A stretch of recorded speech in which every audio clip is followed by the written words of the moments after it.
Freedom, the music stopped. Yes.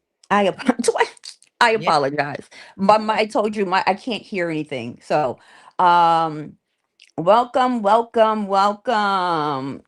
Good evening to everybody. We have a great show tonight for y'all. We have Mr. Chuck Morgan up here talking about the history of the Nuwaubian movement. Daughters of the Sea. Welcome.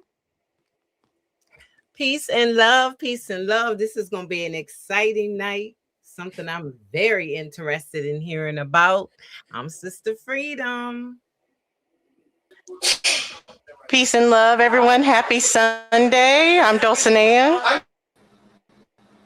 It is Sunday. How y'all doing? Welcome, welcome, welcome.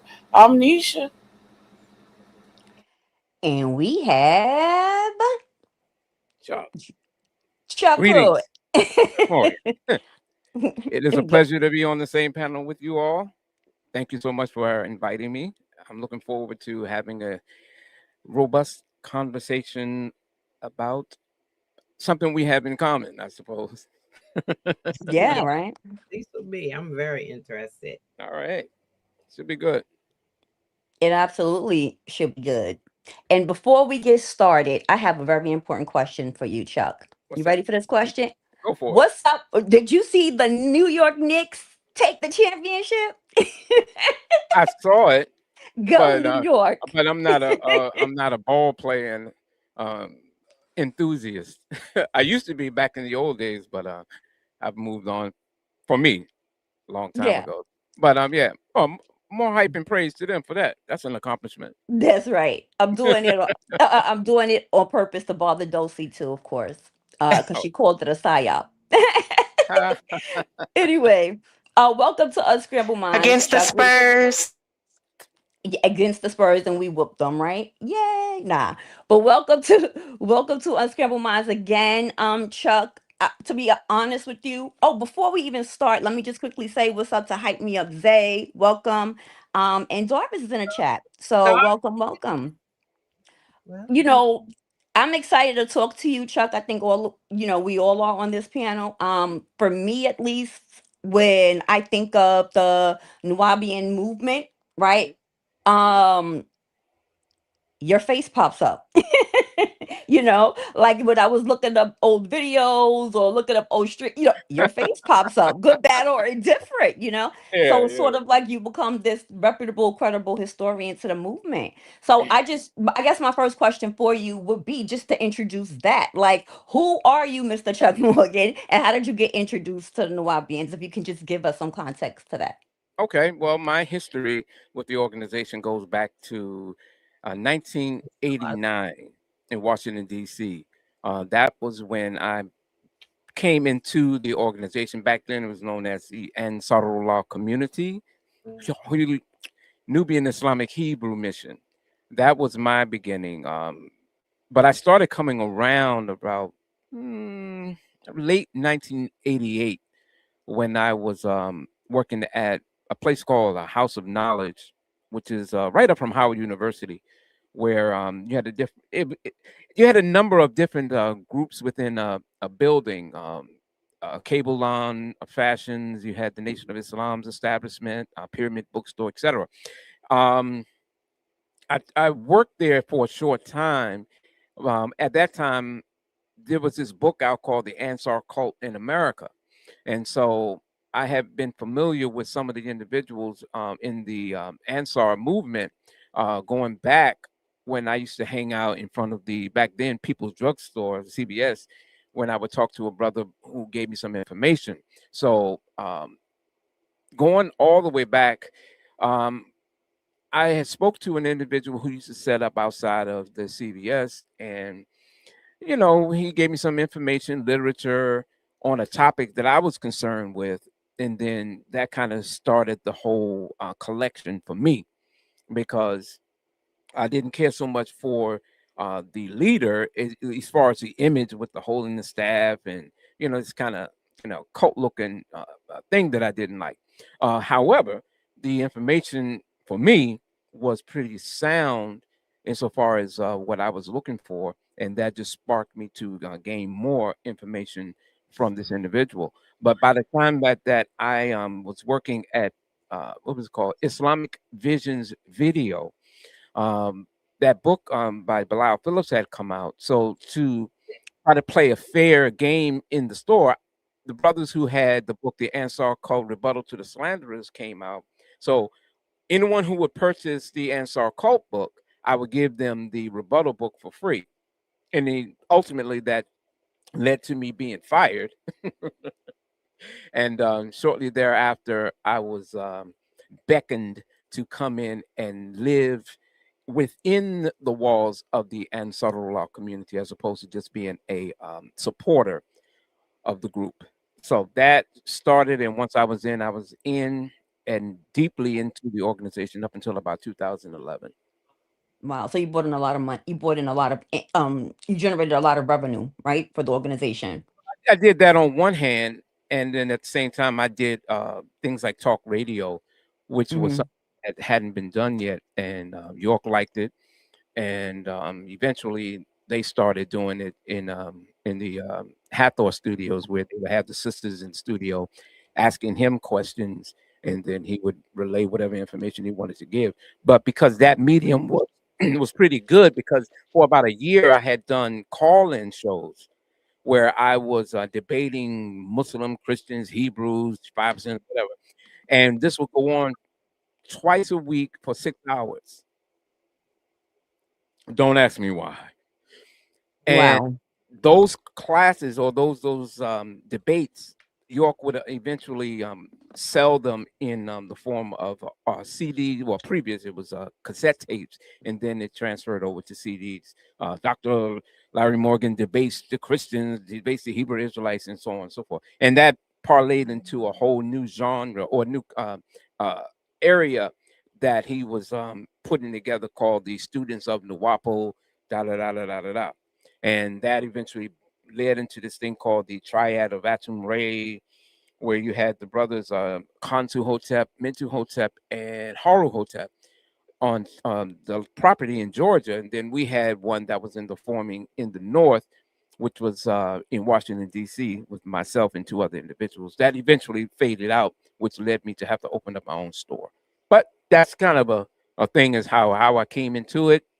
I first met York face to face back in 1990 in upstate New York at one of the 19 classes on one of his birthdays, where I had gave him a plaque because I was into carpentry and so forth. But and ever since then we stayed kind of, I guess you could say, friends or close, if you will, because I had stayed pretty locked in and came up with innovations to get whatever his message was out to the public.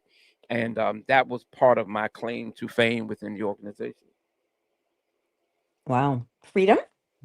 Yes, one of my questions was already asked. You already answered it.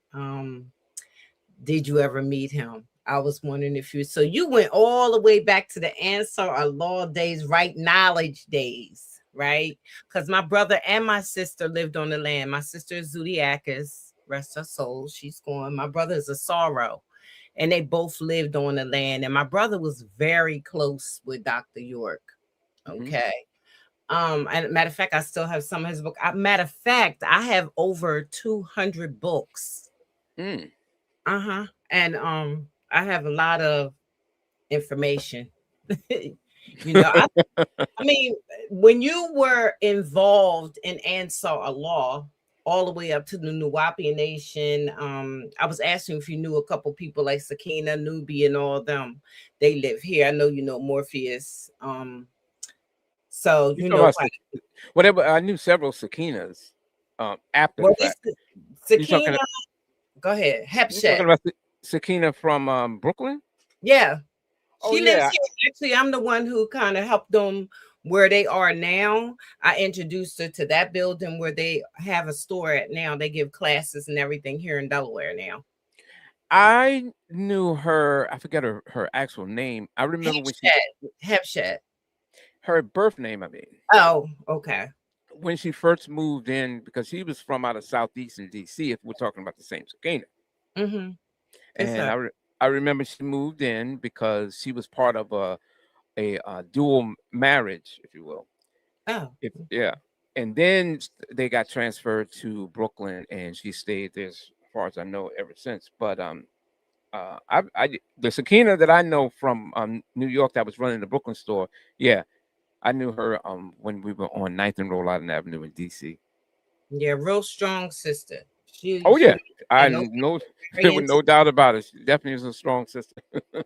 Well, my question that I wanted to ask you, regardless to what negativity people may have to say about the the information, well, the person that was given the information, I'll say it like that. The information that was given, because you could not like a person, you know what I'm saying, but the information that they get that was given, did you agree with it? Did you learn a lot from it? I did. I'm just gonna tell you I did, but it was one of the things that brought me into the consciousness that I am in now. So, Okay, mhm. so you mean the information, because there was a lot All of the way information. from the Ansar Allah all the way up to the Nuwaubian Nation. I mean, yeah, it was a lot of information in between it. But Hmm. did it help your mind to become more open than the fairy tale we lived through?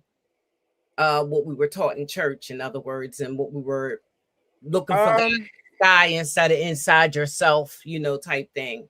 well, see, I wasn't unaware of certain things because number one, my occupation at the time, House Hmm. of Consciousness. Hmm. So there were things that I was already conscious of or aware of. What kind of led me into that arena was I needed clarity on specific topics that Yeah. other people just gave me a general on. So Hmm. one of the main things that I was wrestling with at the time was the ethnicity of, say, Jesus. That was the thing that, believe it or not, that was my stumbling block, because I was just wanted to know where is the genetics on it, what's the facts on it, what would make one accept that this person was from a particular ethnic or racial group. And so reading some of his literature or listening to some of the audio recordings from the True Light tapes, that kind of filled in those gaps. And everything else I just went with because, you know, when you're dealing with like some of the brothers, there's this kind of brotherhoodish type thing where you're out all night, you're talking, you're building, you're you're almost debating, and when they say, well, won't you come on the inside? We need you inside. You know, and you'll get more information on the inside. You'll see the bigger picture of what the mission is about, blah, blah, blah, blah. All of that was sold to me, and I went with it because I was looking at that as like a brotherhood. And then, I didn't agree with everything, but I liked the idea that you had this group that was trying, at that time, at least I thought it was, that they were trying to um, work as a unit for the benefit of all within the organization. And at that time, it just so happens we were under the banner of Islam. Hmm. And I didn't care or even have any interest in Islam at all. But because that's where it was at the time, that I just went with it. And eventually, of course, it branched off into whole many other things. So Right, but right was that during the Mohammedism? Because I had that book too. But Yeah, it was when York was uh, portraying himself as an Imam Isa Al Hadi Al Mahdi. yeah. Yeah, it was Hmm. during that time. So we're Right, looking at 88, 89. right. Mm-hmm. But what I'm saying, so you're saying at that time you were interested in the ethnicity, what color Race. I Jesus was was, wondering that. race That of was Jesus. that was all that I was So interested you were in. still Christianized. I was a I thought you Christian. were, or I was a Christian, but not a practicing one. I was more interested in wanting to know, was the dude black or not. And there were some other little things that pertain to, say, the 5% doctrine, because I got hemmed up one night in Georgetown for wearing a fez with a tassel on it because I like the fez. I made because I did some little artwork. I made one that was exactly like Rakim in the Paid in Full video, Mm-hmm. and it just happened to be a 5%er from out of New York who saw me and then stepped to me and said, "Am I God?" And I didn't know that I'm a Christian. Wait, what? And then he pointed to the fez or the crown, and he started giving me a short lecture on why I shouldn't wear it unless I knew what it was all about. That's when I came out that Sunday or that Saturday morning in front of CVS or People's Drugstore on Georgia Avenue and started asking brother about that. And he gave me a book, The True Star of Islam, and uh, uh, I forget which audio he gave me, but he said this will help you in that area. And I went home, listened to it, liked it. And if I would ever to come, because I was always the type of person, if you put me on the spot, I have to go back and then come back harder. Mm. That's Yeah. me. Right. So you was practicing more science? Because I'm trying to figure out where the feds is coming from. Oh no, not at all. Had nothing whatsoever to do with it. The only reason I had the fail was because I was into early hip hop, and because Rakim had a very unique approach at articulating his doctrine in blending it in with rap music. I also liked the video imagery, and part of that imagery was what he was wearing, which was that crown with the little uh, uh, it was a tassel attached to the crown. I liked that, and I would always see people who came into the store I was working in. They would always have one, but they didn't have a tassel unless they were more science or one of those groups. But no, I had no interest in being a part of any of that stuff. I just liked the way it looked. Mhm. That was all. All right. Well, So, what do you feel like initially attracted you to the Malachi or York route over like the Nations of God and Earth and Nation of Islam? Well, and when I would listen to certain people,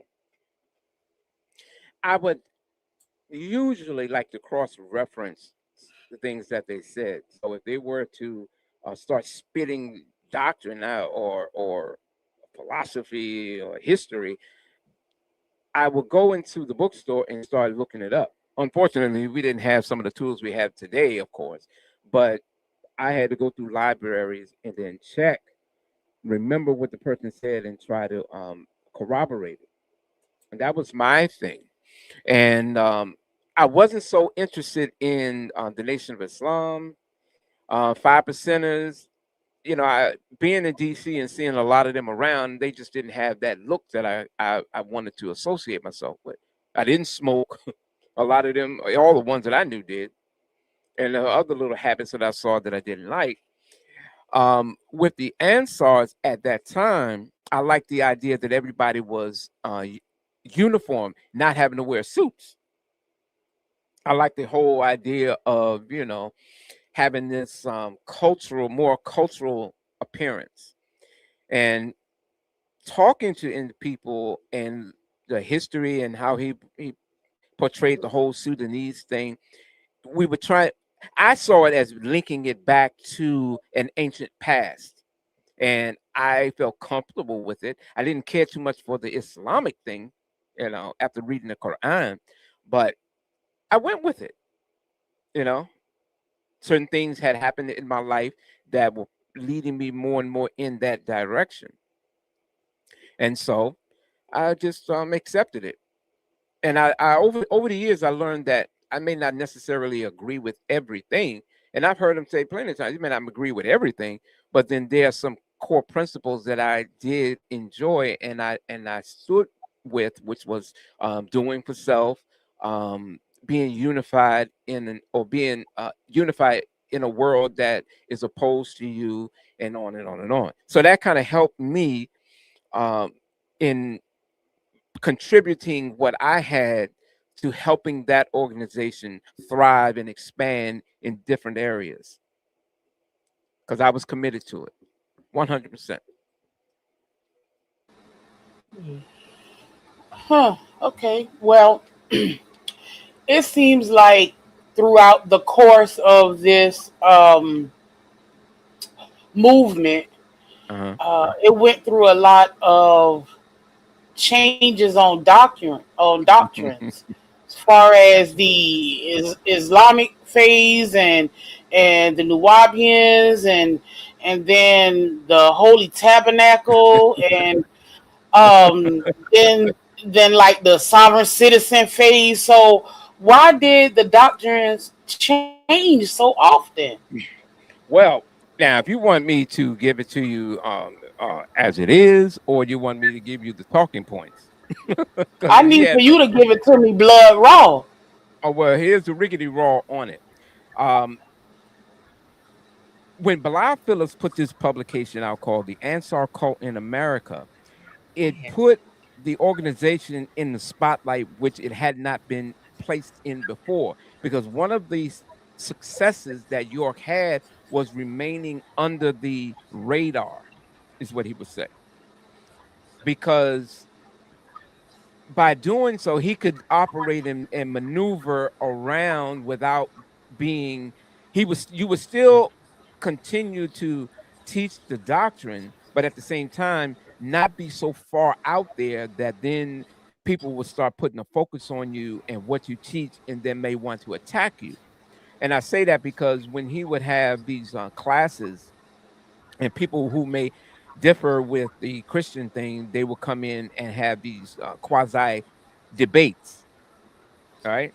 But not professionals who would say a PhD in a particular field of, say, Islam or Assyriology, Egyptology, etc., where you would have to deal with that individual much, much different than you would a lay person who steps up to the mic. Okay. So once that publication came out, everything got exposed because even as Ansars, we read the book and I remember sitting in the debate, we would talk about all the brothers. We had, like in DC, we had about 30 brothers. So I remember some of the sharper teachers, we would sit back, like maybe 15, 20 of us, and we would go through the book and say, that's right. Huh? That's what we do. Like we get, like the sisters would be all put on public, on welfare. All the sisters, when you move in, you had to get on welfare. All the money you turned in, you had to turn in everything. If you want to have relations with your significant other, you had to be the top person for that night in order for you to have those relations. And the quota was $100 a day. And if you didn't have it, you had to stand all. Whoever the person who turned in the lowest amount of money had to do all day guard. Two individuals, post one, post two, would have to stand guard all night. Oh, I'm sorry, all day until 9 p.m. that night when you would get off as like a penalty. And if you fall asleep on guard, you got taxed. So, in directly answering your question, those changes kept people off balance to where they could focus and zero in on the teachings of the organization. Because once you start moving on, say you move from Ansarullah to saying that you're now the Nubian Hebrews, then you're going to find contradictions within that because of what you previously wrote and lectured about. But if you're continuously moving on, and then you say, "Oh well, we were always referred to as Nubian Hebrews when back in 1967 when we first started our movement, we used to have Sabbath with the Hebrew Israelites. No paper trail on it, but because that's what you said, that gave us the ability to go out and anybody say anything that sounds contradictory, we would have fillers and we know how to fill that in and to keep the illusion alive." And then you break away completely from Islam and say that Islam was the antichrist religion and it is completely an antithesis of who we are as a people. Yet you've stated on multiple times that you are a direct descendant from the Mahdi Muhammad Ahmed of 1865 of 1885 1845, going all the way back to the Prophet Muhammad, and that you were born in this, and this is the true way of life. And there's some difficulties in trying to explain, or did that have something to do with this conflict you're having with Orthodox Sunni Muslims. And then you break away from that, and then you classify yourself as the Holy Tabernacle Ministries, and then that Jesus is the way, the truth, the life. No one gets to the Father but by He. And then you break away from that and say that we are the Nuwaubian nation of Moors. We are a sovereign people. We don't have a religion. Our religion is Nuwapo, which is the science of sound right reasoning. And we are the sons and daughters of sound right reasoning. So anything that's pertaining to religion, we have nothing to do with. Contradictions comes in. Then you break away from that and saying that we are the Holy Seed Baptist Synagogue of the Christ Church, and that he is the Malachi York is the rabbi of the Holy Seed Baptist Synagogue. And contradictions comes in. And then on route to that, from previously stating that we are all descendants, we are sons and daughters of those from the skies, until you ultimately claim to be the direct descendant as being from the planet Risk, that you are the grandson of a mythical character named Murdoch, or you were the son of Enki as a personification of Murdoch. Too many contradictions. And the best way to control that is you have to have individuals who stay within the doctrine, who know how to try and link it all up to try to not make it not look like a contradiction, until someone who studies these different schools of thought are able to chop it up in bits and pieces, which is so easy to do. So en route, I was still holding to the core, which was that we were a one body, one family, and hold on to the rope. I may not understand everything on what he's teaching, but the message is we live for, of, and by each other. And back then, that was when we were living in communities. Eventually, that all changed because in the book he talks about Bilal Phillips talked about that, and then shortly thereafter he started stopping people from having to as a requirement move into the community, because when you move in you had to go to get a physical, fill out this extremely revealing application, sex life, diseases, and on and on, and then you just became a member or a follower, where it wasn't required for you to live within a tabernacle, which were just satellites that supported the larger the home base, the mothership, which was at that time Monticello, New York, in upstate, which eventually became the Golden City Wahani in 404 Shadydale Road, which then was changed to Tamare, Egypt of the West. So I stayed with it all the way up until his incarceration. Wow. Mm. Nisha, you had another you're good? Nee? Okay. Yeah, I'm good. Thank you. Okay, so you actually sort of touched on, Nisha went into it too, but you touched on what I was going to ask you, because I was going to ask you about whether or not the Nuwaubians, did they see themselves as a race of people, and that my follow-up question was, so what was that specifically? You mentioned some of the hypocrisies, you know what I mean? Yeah. That began to sort of like expose itself. So what happened in terms of like your story that sort of set you on this course where you was like, okay, nope, I, this is not working. I'm not aligned. This is, hypocritical, X, Y, and Z, to where it sort of catapulted you to, I don't want to say use the word expose, but just being very verbal and putting it out there, putting the information out there. What set you on the course to do that? What was that about? Well, here's the thing. Like I said, I was still with the organization all the way up until 2011. Now, here's the thing. When York was incarcerated in Jones County in Georgia, that was a location that he was housed in, and he could write letters to certain of us, because I was on one of his mailing lists, and a few other people. And because I was in the North, I was doing talk radio. I was on one of Kathy Hughes's channels, outlets in DC, which broadcasted before it went nationwide, WOLs at the time. And um, I had a kind of an ability to reach out to people and say, well, yeah, he's a political prisoner. He was innocent, da da da da.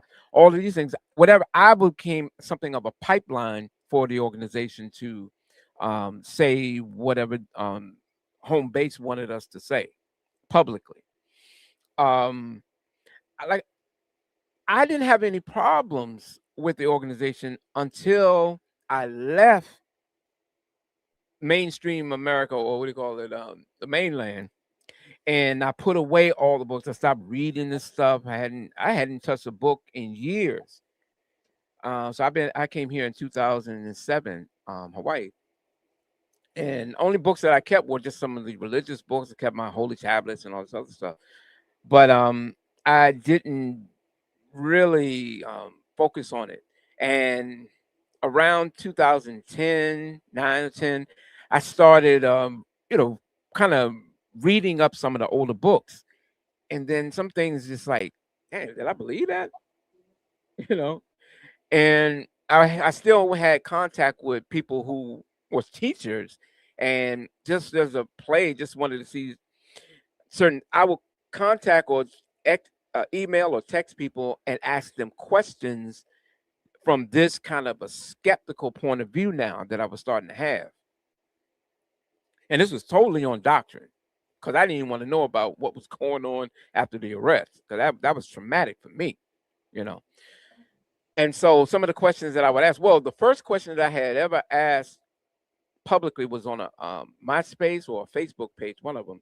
And there was York had put in multiple publications that the pig was created from the dog, cat, and the rat, and it was used to eat up the carcasses of the Caucasians when Abraham went into the land of Canaan. Wait, So repeat that one more time. Say that again. in several, I can pull it up if you need to see it. In several publications over the years, going all the way back from Ansarullah all the way up into the Nuwaubian organization, York taught that the pig, the hog, the swine, khinzir, was created by Zoser and Imhotep from a dog, a cat, and a rat. And Oh, wow. yeah, and they were used as a creature that was so filthy but cunning enough that they would eat all of the dead bodies and rotting corpses that Abraham had to encounter when he went into the land of Canaan, which was given to him as a possession. Now, Mm, my question was, where can I find this in ancient Egypt that says this, or even anywhere in the Bible? mhm. Nobody could, nothing. I got every excuse. People started asking, are you a doubter now, Ark? Are you asking 50 questions and things like that? Well, I was just trying to like, man, this is getting to be interesting. And that was the first question that I had asked, because I never forget it, and it puzzled everybody, you know.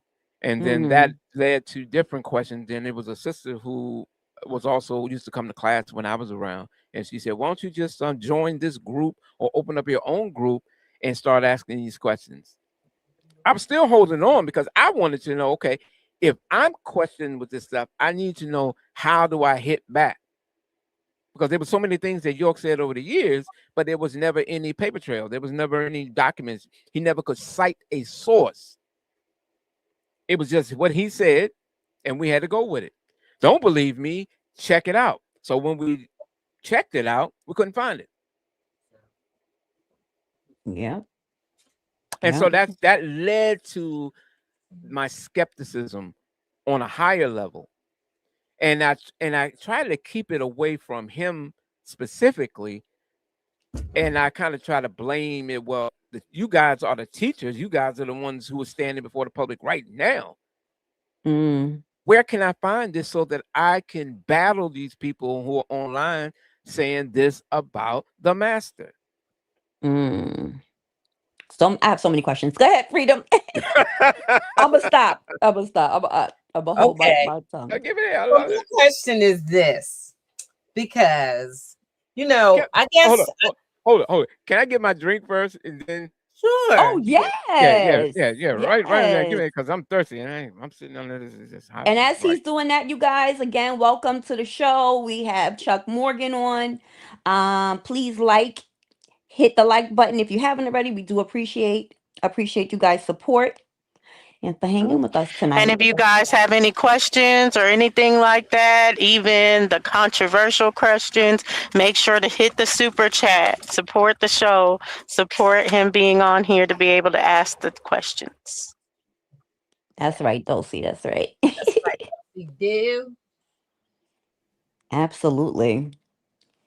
Hey, Indigenous Black man, welcome. Welcome, Is that bad? welcome. Oh, bad hombre. Welcome, bad hombre. He's here. He is Yes, and get like Dulcie said, if you have questions, hit the super chat, and here. we'll be dropping the link probably in another 10 minutes or so. So if you have Okay. questions, you guys can join. All Hey, right. Morpheus. Hey, Morph. I just seen him come in. I hope it's our Morpheus. I That's him. said, That's him. all right, Freedom, you have it. Your question, Okay. baby. Okay. All right. So I'm gonna go back to the information. Mhm. You said that you stayed all the way from Ansar Allah days all the way up until um Dr. York was sent to prison, right? Mhm. Um so the whole time that you were in it, the information you accepted. You did. I mean, you accepted the information when you was there because you kept saying that it changed. You know what I'm saying? He kept changing, but it seems like to me, he was going wherever our people was. Our people have been in all these different consciousnesses that Dr. York touched. Everywhere he went is where we were. You know what I mean? So I personally didn't see any problem with it. I have God, I don't know how many tapes, the cassette you was talking about, and I told you I got a lot of books. And every Mhm. time I read anything that was I guess was meant for me to read or whatever, it always seemed good to me. So Mhm. when you said that I guess the things were contradictive and wrong and this, that, and another, when did you realize it? Because you was in it for so long. So when did you realize that it wasn't right? Or I have the Bilal book too that you was talking about. It's the books just seem to me that he was putting it in so we can be proud of who we are or information that we didn't know because he didn't want us to be fooled by anything. Mhm. So when did you and what parts did you realize? When did you realize that you were doing something as far as the information is concerned wrong? Well, just like that, the latter part of what you just said, you Mm-hmm. know, on how this was our thing. Mm-hmm. And I wanted to remain a part of that because I Mm-hmm. saw the bigger picture was that we're an organization and we do things differently culturally. When he developed the con lane called Nuwaubian, um, that was an achievement. Mm-hmm. As far as I knew at the time, no one had done that other than maybe the Hebrew Israelites who developed the con lang themselves. The con lang is a made up language. Okay, no historical background to it, no continuity of it, and it's constantly being innovated by adding new words to fit a modern context. I saw it as this is an organization that Black people had that hadn't been taken over, if you will. Mm-hmm. And so I held on to that principle of it. Even as Ansars, the brothers used to debate every night in debate. Brothers who would teach They would argue with other brothers. When the first night I moved in, brothers was physically fighting Mm. over doctrine because he said, Pop said this. No, back then we could. Doc said this. Look, he said this. And by that time, we were dealing with Islam and Christianity for the most part. And you could see the blatant contradiction. And then he said this in the Black Revelation book. This is before the blue one came out. Mm-hmm. And then the other brothers couldn't explain it. And even though you had these conflicts, you don't bring them up to York because there was when we would go to classes on what's it when you used to go upstate New York, it would be on I think it would be on a Wednesday or a Saturday. And then when you go up to get products, you could ask questions if he were willing to entertain them. And you had to construct your question in a way as where you don't come off as the skeptic. You would relay it apart. You would relay it this way. Well, we were doing class or we were on the street and someone who bought the books said that this is kind of contradicts this, and then you would point it out to him, and then he'll explain it however he wanted to explain it. Now, when we started metamorphosizing into other arenas, York in 1991 said that he was taking us through schools. So instead of when you're seeing contradictions, you're seeing not contradictions, you're seeing the way that it was taught in that period according to that school of thought. So if we were Christians, this is how it was explained as a Christian. So he said, well, the first school was Christianity, then Islam, and then Judaism. Mm-hmm. Now we're moving away from that into right knowledge. Right. And right knowledge is the science of Nuwaubian, which is another word that will come up later. I knew this because I used to memorize all his audio recordings, Mm-hmm. memorize this stuff to the T. And that was one of the tickets that we could use to beat back people who came up with contradictions, because a lot of brothers broke off and fell off every time we moved to a different arena. As a matter of fact, he used to call it shaking the leaves. And when he started pretending to be Marduk, and then had brothers wearing the shag with the braids on it, had all the sisters cut their hair off and leave one long braid on the side, and actually claiming that it was a Ninti braid, as if Ninti, that's documented where Ninti of Sumerian and Akkadian inscriptions, nowhere does that mention, nowhere. But that was instead of just saying this is the cultural way we're going to do things, he pushed it off into some mythical character and said that's how she looked, and then dipped her in chocolate and saying that all the characters of Sumer and Akkad were black. So in arguing the doctrine, we understood that we don't know it all, and we don't have necessarily the tools to refute it. We're just going to have to go with what sounds the best and stick with where he's going, because we don't know.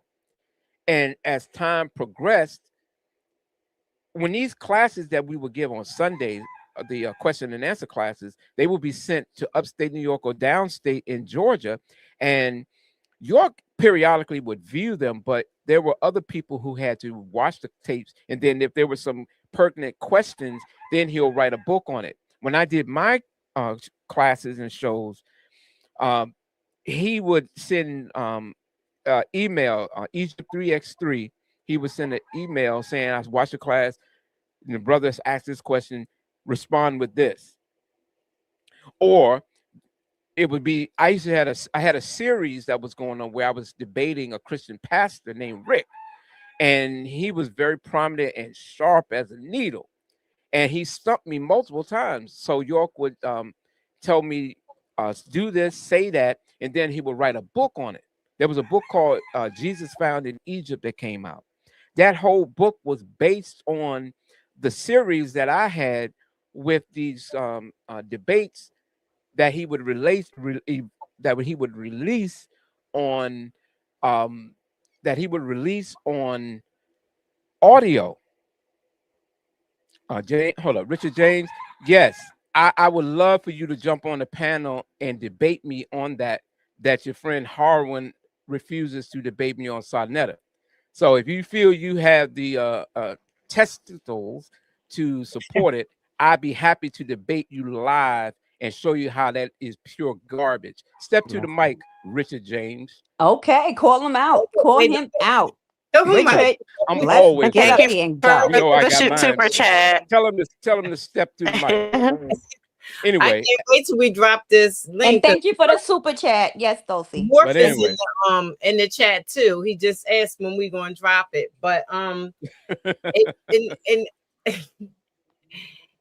and asking you did Yeah, we're gonna drop it very shortly. yeah, you did say that you never lived on the land. Did you say that, or you didn't say? I know you said that you met him and you were close and y'all, but did you never did live on the land, right? no, In I was Georgia. asked to move to Tamaray, but I came up with more than enough excuses not to. Because when we would go down to pick up products from time to time, I didn't like the way the brothers was living, and some of the brothers would give me some horror stories about life on Tamaray, and I didn't want to be a part of that. I wonder why they stayed. If it was so bad, they stayed. And this man had to be, I don't know what type of mind he had where he was controlling all these people because for years, people stayed, got the information, Mm-hmm. this, Yeah, that, and another. So he really had to be a leader type person in order for people to, what I'm saying, for him not to be able to lead the people the way he did. it's not difficult to understand because you have, like I said, I stuck around without having to live. Even though I was living in the community in Brooklyn. I'm sorry, Yeah, yeah, in yeah. DC. I lived in DC. We opened up a community in Florida, and I lived in the community in Baltimore. Um, DC was a very difficult place to live because it was substandard. We lived in a condemned building. We literally had to shower in a sink. Mm. We had to poop in and pee in milk jugs and take them out because the electricity got turned off. But the excuse was that's how they live in Brooklyn from time to time. This is the sacrifice that we had to do. York even said that I had y'all sleeping on the floor, well, with rats and roaches. And uh now nobody can come at you with anything or any living standard that you haven't already lived through. Interesting excuse, Yeah, but here's a lot of us took that and said that, well, that's how they do it in Brooklyn. That's how we go. But a lot of ladies, of course, Wow. So do you think, or did you have a final like epiphany moment or a wake up moment that was like, I should not be following Malachi York? my epiphany occurred once I had a chance to get a hold of the sealed transcripts, and then I started my Yeah. investigation, and then started reaching out to people who were involved in the case and the trial, and some of the people who were victimized. That's what changed my view on him. The doctrine, I was always one who studied. That was my name in the community, Idris, Mhm. one who studied, and I was sharp. I was thorough because all I spent my time, if I wasn't peddling, I was always following what the brothers was doing. When I was in the community, the brother who bunked above me, his name was Sadiq. We know him as Mental Hotel, and you had a brother from Trinidad named Talib. I noticed these guys would go to sleep with earphones on their head, listening to True Light tapes. And every time they get up, the first thing they do after Salatul Fajr, they will start reading the books, Mhm. indoctrinating themselves as much as possible of the doctrine. So whenever we were engaging into the public, of course, we knew every aspect of the doctrine, and a little bit of everybody else's thing in order to try to blend it all in. So for me, what was the turning point was studying the case, which is something I just didn't want to know about because I was just devastated when me and my girl was watching CNN and this thing came across the feed, and then I called on some of the brothers, and they said, "Yeah," and I don't want to deal with that, and I didn't for years. I did not even want to touch it, but once I got a hold of those transcripts, that was the turning point. And then the conversation shifted also once I started putting some of the excerpts of the trial out in the form of trial notes, which was just nothing more than just the parts of the transcripts that I put to the public. And then I eventually put up the website nuwaubianism.com, where you can go to it yourself and take a look at some of the what was presented in the course of the trial. Mm-hmm. Hmm. But I was always Interesting. a doctrine man. I just wanted to deal with the doctrine. That's all. That's all I Um, was dealing with. but the doctrine changed so much. So, but Yes. okay, that's neither here nor there. Yeah. But York claimed diplomatic immunity as chief of an indigenous sovereign nation, right? So, do you think that was really because he knew all the dirt he was doing and he was trying not to get in trouble? Because it was, I mean, I think that all of the shifts were, it was strategic. And No. by constantly changing the rules and the names, um, it kept his followers off balance and entirely dependent on him for their spiritual direction.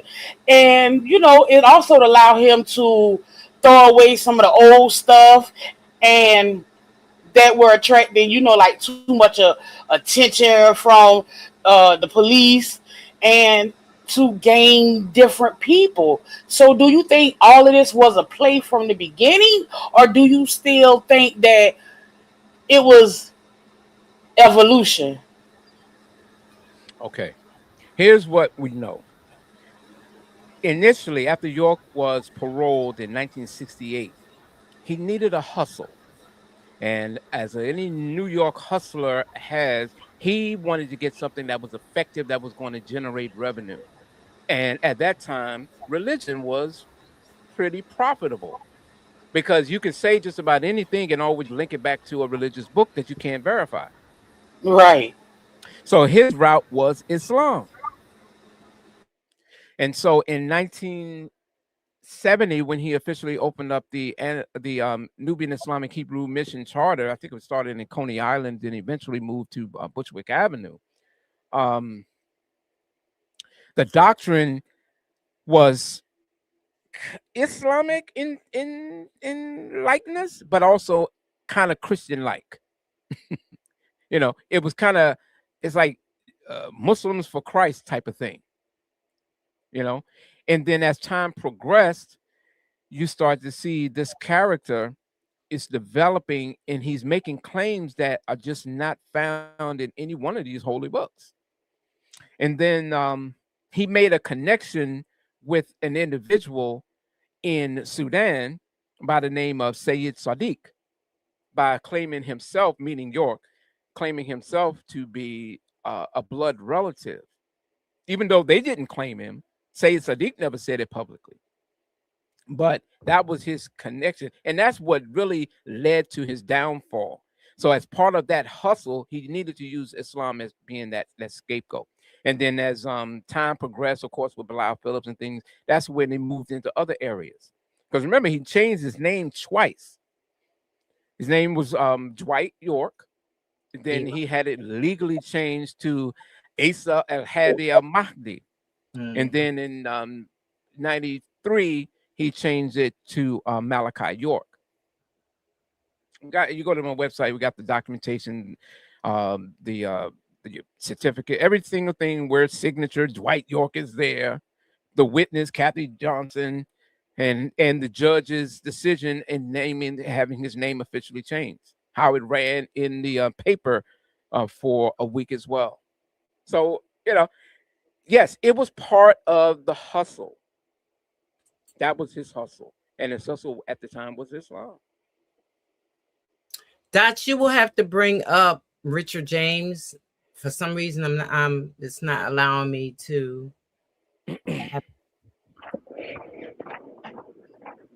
Okay. Hi, Yes, Nini, did you Richard. have have you another heard? question? Welcome, Rich. I'm Oh, sorry, sorry. Nini. Did you have another question? And Brother Morph is there I too. see him. I see him. Freedom. Okay. Welcome, Richard. Hi, Morpheus. Welcome, welcome. I'll Hey, defer to welcome, you. welcome. I'll welcome. You Okay. can ask your question to Chuck. Well, welcome. Thank you for having me on your platform. Chuck Morgan, I've been following your content for quite some time now.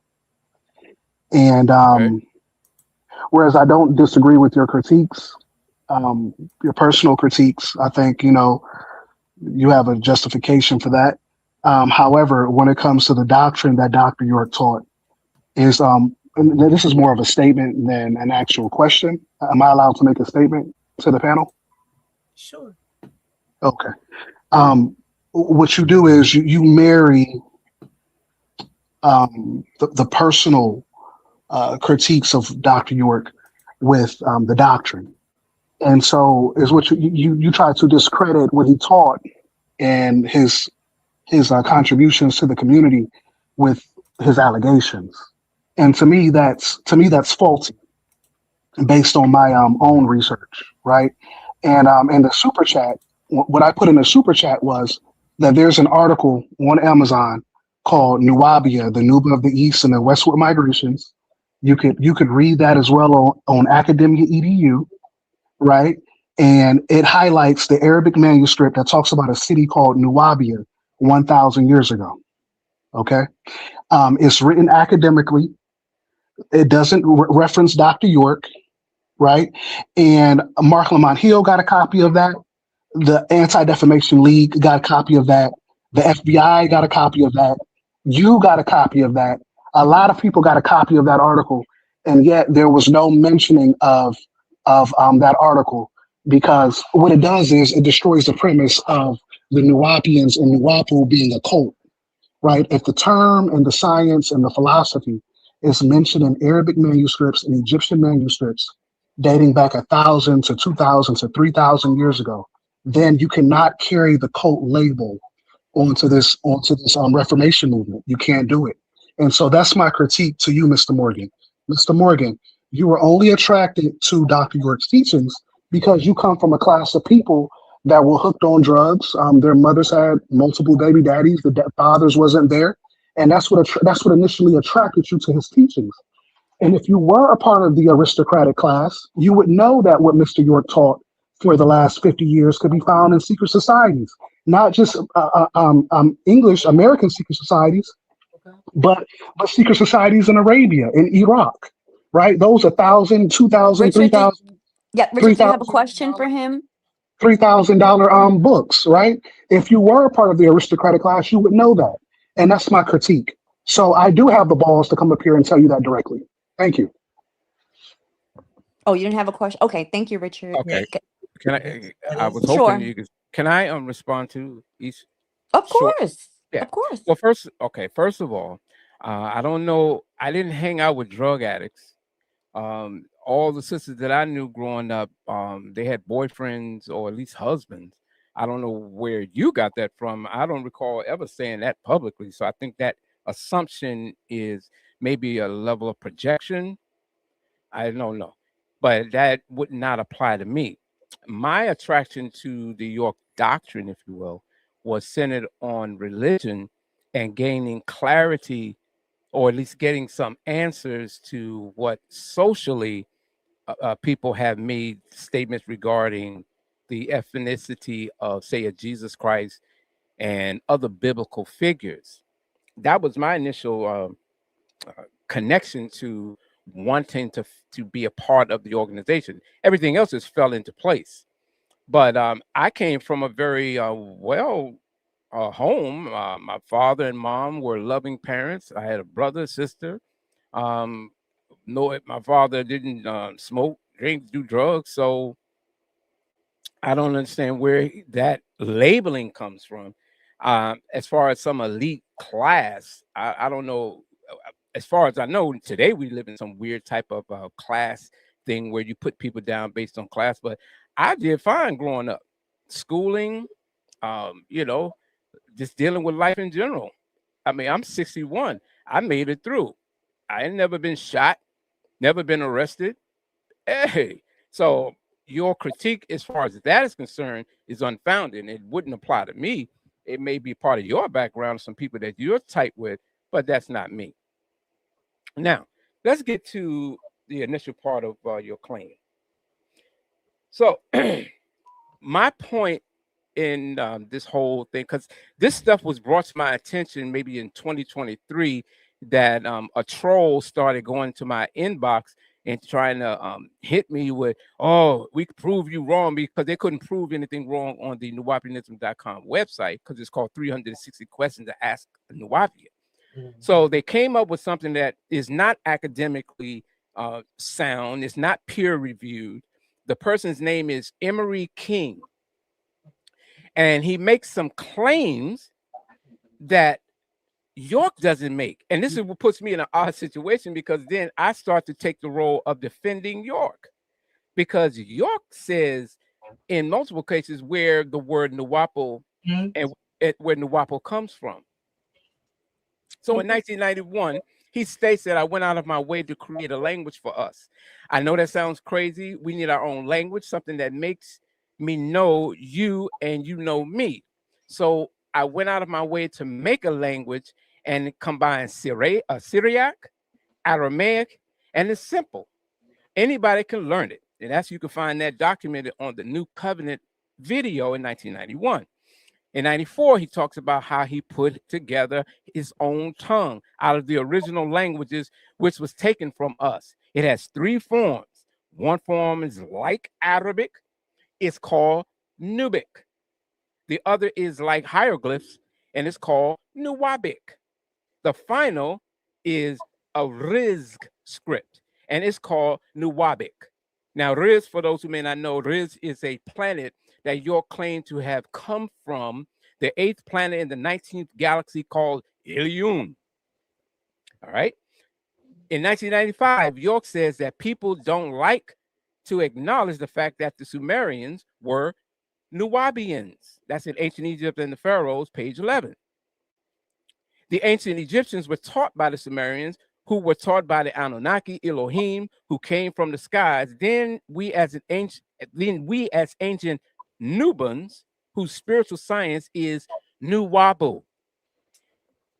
And then he points out how, when the questions is asked about Nuwapu, and this is on the information versus misinformation audio series, he says that, you mean Nuwaubian?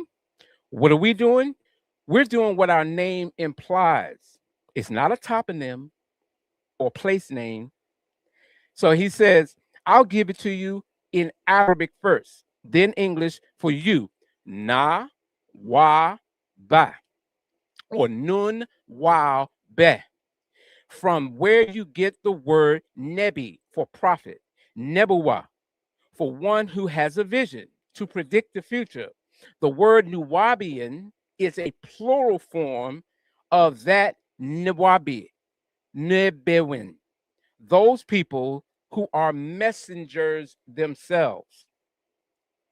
So my point in that is, York has stated multiple times publicly in book after book, Nuwapu and the Amanubi Ra'akata Fact or Fiction. York tells you that Nuwapu is an ancient Nubian word, which is right knowledge, right wisdom, and right understanding.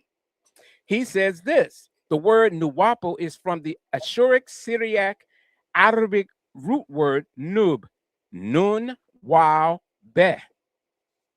I'll And stop then you right there. I'm not I finished. interject. I'm not finished. Then he points out that it's these three sacred letters, Nun Wau Ba, which gives us Nu Wau Bu, not Nuwaba or Nuwapia. In fact, he put out a publication called Nubic, the language of the Nubian Americans. Nowhere in that publication does he makes mention of Nuwaubian. Go ahead. Are you finished? Okay. Temporarily. You just quoted Amanubi fact or fiction, in which he says the word comes from an ancient Nubian word. Okay, I was did quoting you York. not do that? I was Correct, quoting York. correct. You quoted him saying that the word Nuwapu comes from an ancient Nubian word. Correct. Hmm. Okay, so it doesn't come from the Arabic if it comes from an ancient Nubian word. It can be found in Arabic, just like the word Anuki is found in the hieroglyphics and is found in Hebrew.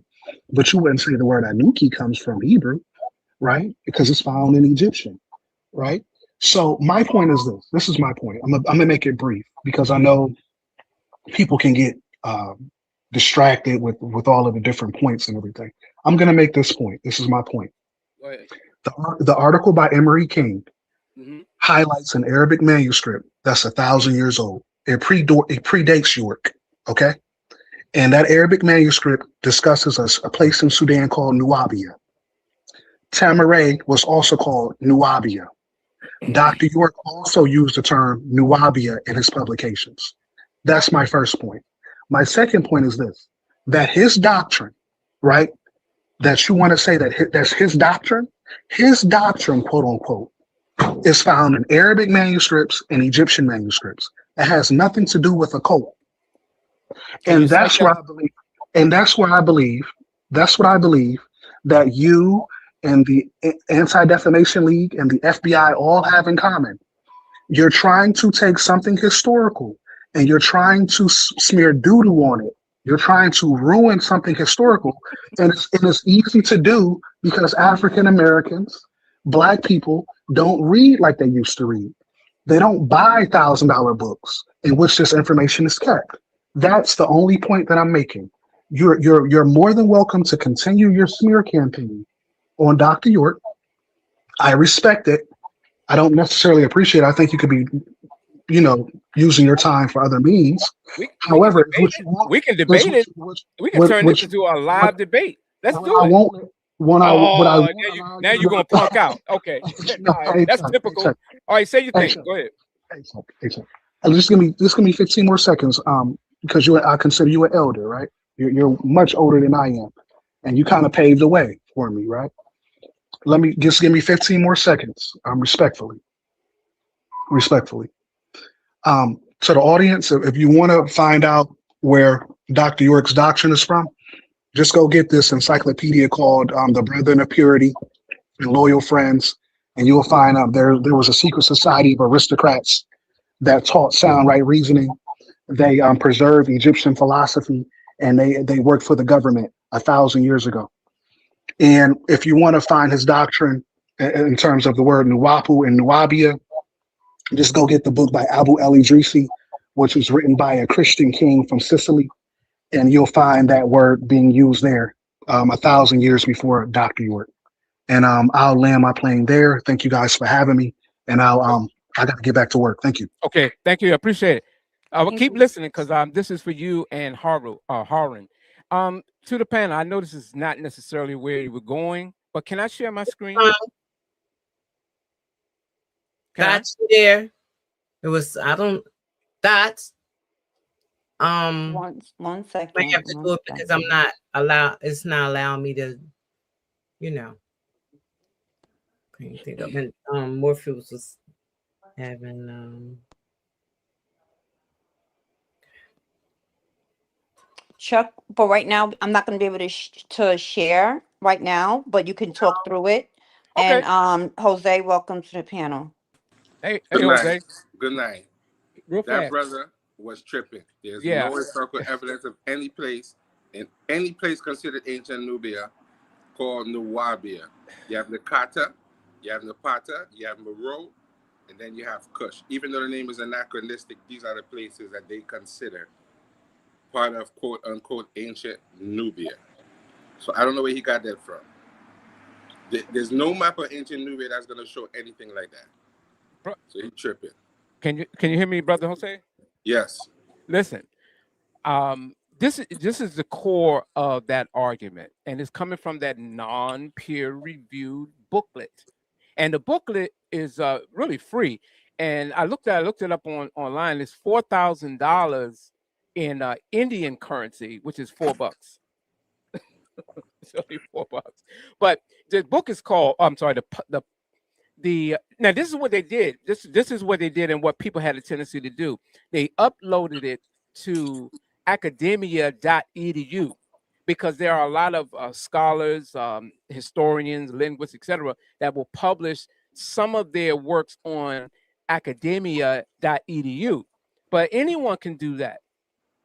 And that lead for people who are kind of on the pseudo side, they had a tendency to put their works on that website to give the illusion that what they're presenting is something that's academic or that's been peer reviewed by professionals. But Emery King did not and is not. So that argument is the grounding of the term is Nuwaubian. And this is what they're doing, Jose. Nuwaubian is supposed to be where you get where the word Nuwaubian is Napata in ancient geographical reconstructions. Now, That is what I thought, That is what I if I could thought, Chuck. I know if I can share my screen and hopefully we kill. I have an excerpt from both books. The 2023 and the most recent update from the book. Now, according to Emerald King, in 2023, he states that considering the claim that Nuwaubian is South Danako or Dongala, it may be, listen to what he said, it may be concluded, not sure, but it may be concluded that exact location of Nuwaubian is what is commonly referred to as Napata. Nuwaubian of Abu al-Idrisi is undoubtedly the Napata of the dynastic Egypt. Napata is oftentimes called Nipi within various pharaonic Egyptian texts. Nuwaubian appears to be a variation, and they're using these consonants, Nipi, NPY, which when reconstructed, which is hypothetical, which is when reconstructed becomes Nuwaubian. Migrations from Nuwaubian, Meroe, Kush is also mentioned in A.J. Arkel's historian A.K. Arkel. He repeats himself in the public. I don't know. He may do an update on it. Also mentions the people of Meroe, Sudan, and their migrations westward to establish the kingdom of Bornu. Now, in the updated version, he says Idrisi was merely regurgitating the historical finding of older geographers. Nub, root which Nub, that compasses the term Nuwaubian, is found in ancient Egyptian writings for places that predate the dynastic era. So he starts with Nuwaubian, and it says Nuwabi on the map, not Nuwaubian. Then we're told that it appears to be Nipi. Then we're told Nipi is reconstructed as Nuwaubian, and then we're told Nuwaubian becomes Nuwabu. And every step Now, moves away I'm from. Go ahead. no, I just wanted to So let you know that you could share it. Oh, You could try boom. sharing it again, All and right, let's do I it. can help you out with it. All right. Let's do it. Go ahead, so Taylor. so While so I'm sharing this, go ahead. so Chuck, he doesn't know that noob actually means gold. Uh-huh. He doesn't know that, and He that is where the didn't corrupted term bring it up. Nubia comes from. He He doesn't didn't know bring that. it up. That is, it's a Nubia is a corrupted term for the Medu natural word gold. They say it means lack Exactly. of gold. Mm-hmm. So if you see that on a map, it's letting you know that that is where the people of ancient Kemet got their gold from. Mm-hmm. The Nubians brought them gold. That is where they got their gold from. It's not a place name. There is no place called Nu. When they talk about that, they're talking about the southern areas where the gold came from. That's not a place name, particularly. They're talking about Napata and Nakata, and they're botching up the name. Exactly. And I hope he didn't say dynastic Kemet, because it's not dynastic Kemet. It's pre-dynastic Kemet. Okay. So right here. This is you can pull this. Go to all you got to do is type in Nuwaubian and then or pull in the name Emery King. So Nuwaubians, the latter day Nuwaubians, because York never said that. He never referred to Nuwaup, the land Tamaray, as Nuwapia. He referred to it initially as Wahani, the Golden City, a name of a location in southern Georgia that the Yamasee Native Americans was to claim, and that this is that golden city that's mentioned on the ancient Native American map, not Nuwapia. York didn't start referring to it as Tamare until 1997, when we started playing like we were Egyptians, and that he was building an Egyptian theme park. Because prior to that, we pretended to be Sumerians, but that's another story. But getting back to this, so we can knock this out of the water. I'm not gonna put out too much of it because I'm still waiting for this guy Harwin to get some testicles to debate me on Sonetta, like he keeps ducking, and we'll see. So this is the map that they're pulling up.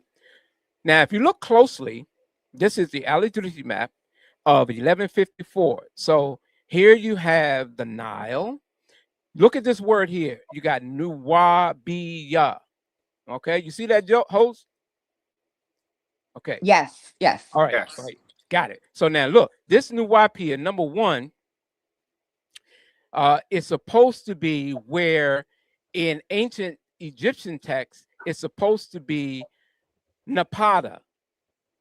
Now look where it's located. This is Dongola, where you get Dongola, which sits right along the Nile River. All right. This Nuwapia or Nuwabia sits in the middle of a desert, not adjacent to the Nile River. So as we know, Napata sits somewhere along this line as opposed to here. So they're being deceptive. How do we know? Let's go to it. This is the actual map that this thing right here that they're relying on in the PDF that you'll find on Academia. This is what they're using. Here's the actual map right here. Now this goes back to 1154. Oh yeah, wow. Yeah. Now if you Yeah. look at this, now let's get into the specifics of it. Now where on this map is this? Well, let's look at it. Because, being, I hate to say it, but being a part of that whole York thing, we used to meticulously rip people apart when they had weak doctrines. So Wait, let me can you go put back to on the other my map, Ansar Chuck? thing. Go ahead. Chuck, go back to the other Yeah. map real quick. Yeah. I'm trying to Go see. ahead. Okay. Mm-hmm. Okay. You got it? Okay, got it. Okay. All right, now we're going to walk through this thing very slowly, but within time. Check this out. Okay. Here's the map. Now, you see this section right here? This is where that whole Nuwapia thing comes from. Even though you won't find Nuwapia mentioned as they're saying it, because if we go and zoom in on it, because I have the map, if we look close up on it, look at that. Here we go. This is what they're saying. Right there. And what Idrisi does, which is very good, is that they give us coordinates. They give us distances in miles. It's literally mentioned right on the map. So there will be no ambiguity as to where or what the location is from this location and the distance from that location. Let's go further. Now, the medieval transliteration Karima, which is Karma, is situated within the Nile corridor near the accepted location of ancient Napata. You see it? Right here. Now, look at where it doesn't say Nuwapia, does it? Wait, ancient Napata, go back. It's because it's hard to see the script. Go back to, I don't see it. Where it says Napata. Okay, right here. No. This is supposed to be an ancient. And when you say ancient, you're going back to 1154. That's considered ancient. 1154 AD, if you will. Okay. So before it was called Napata, this is where we had it. It was called Karima. Right here. Right there. Here you have Nuwaubian. not Nuwaubian and all these other things. But I'm being petty. But let's go further. But I want you to first understand this location here. Okay. Nowhere on this map is Nuwaubian referred to as a Nuwapu, because York said Nuwapu is the science of sound right meanings. That's the definition of the word, and it's of 3 Arabic letters: Nun, Wow, Beh. Now, if we were to take the word Nuwaubian, we would look at it as being Nun, Wow, Alif, Beh, Yeah. That's different. Now, Let's Chuck, look at it. Chuck, let me ask you a stupid question. Go for it. Isn't this map written in a foreign language? Well, it is. Yes. Right. Yes, it is in a non-English, but then because So what language is it though? in this right here, an Arabic, Right. So what? Arabic and German. Right. So what? So that word is actually Nubia Not in some foreign Nuwapu, language. not Nuwapu. If I'm wrong, correct me. But I want to No. think that's You're right. Nubia in a foreign You're language. right. You're right. But here's where they're being disingenuous. They're doing this is a desperate stretch to try to say Nuwaubian is where York claims Nuwabu comes from. York and if I have to go up, I'll go up. Where York says right knowledge is called Nuwapo. Right? Let me see if I can find some more. Let me find it out. What you say that? The whole earth was at one time was in a single language, and that language was of God, who was in heaven, speaking amongst his hosts. That language was none other than Nuwapic. Right here, and I'm using this one because this is the book that's supposed to be part of the Supreme Wisdom publications, and it talks about right here. Right there, the sacred 3 letters. These are sacred according to York. These sacred 3 letters, Nun, Wow, Beh, giving us the word Nuwapo. Why didn't he say Nuwapia? Why didn't York in this publication, Nubic, the language of the Nubian Americans, where he gives a complete breakdown of how you're supposed to read, write, and speak the language of the Sudanese? Nowhere in it is Nuwapia. Nowhere. And this goes back all the way to the 1987, 88. I had it. We had to learn it. Check this out. So the word Nuwapo is from Ashuric, Syriac, Arabic, root word noob. Nun. Look at it. Nun, wow, bet. Anyone who knows Arabic knows what these letters are. This is not what this guy is trying to put out. But we're gonna bust that up in a second. So this is what they push. They don't push this. They push this. You had one troll came on Sonetta and was saying, "Here's the map. We proved Chuck Morgan is wrong and his website is wrong. Out of 360, they got one that they think is wrong. But because I like the competition, I wanted to beat it down even further. Check this out. Your mic went out, or is it just me? Was it me? My mic? I can hear him. Can I be heard? Now I can hear I you. can hear you. Yes. Okay. Now we can hear you. All right. Yes, Harwood okay. has a question also, and Richard. I think Richard Okay. did come back. Before Richard, I think you spoke. Harwan was up here as well. Okay. Harwan, do you have a question for Chuck? Well, we want to wait. You want to wait, Chuck, until you get done. Did you have anything else that you wanted to say? No. I want to wait because since Harwin has been ducking me on Sonetta, I guess he wanted to go on what he would consider a lower profile platform. Because if you went on Sonetta to do this so-called debate that he'd be trolling me to try to get him into, even though we've been calling him out on Sonetta to do it, now he wants to pop up and deal with it. And it's ironic that you have these same 2 individuals. Whenever one pops up, here comes the other. So I think they may be in cahoots. But like I told him, anytime, anywhere, we can do it. So let's make it.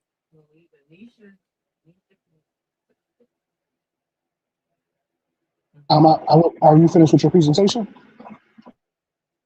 Oh, go ahead. Can I be heard? Hello? I Yes, can hear we hear you. you. Okay. Oh, okay. Okay. I just wanted to make sure that But you're I coming want. across unclear, Richard. It sounds a little choppy. Oh, But wait a minute, let Harwin get an opportunity to ask. Try again. Yeah. Try and speak now. okay. Well, what about now? Am I good? Yes. Yes. Okay. I'm gonna let Harwin go. I'm gonna let Harwin go. And I'll address certain things that he stated, but I want to let Har go. Okay. Harwan, you're up. You have a question for Chuck? Harwin, can you hear us? Going once, Perhaps going he's not ready. twice.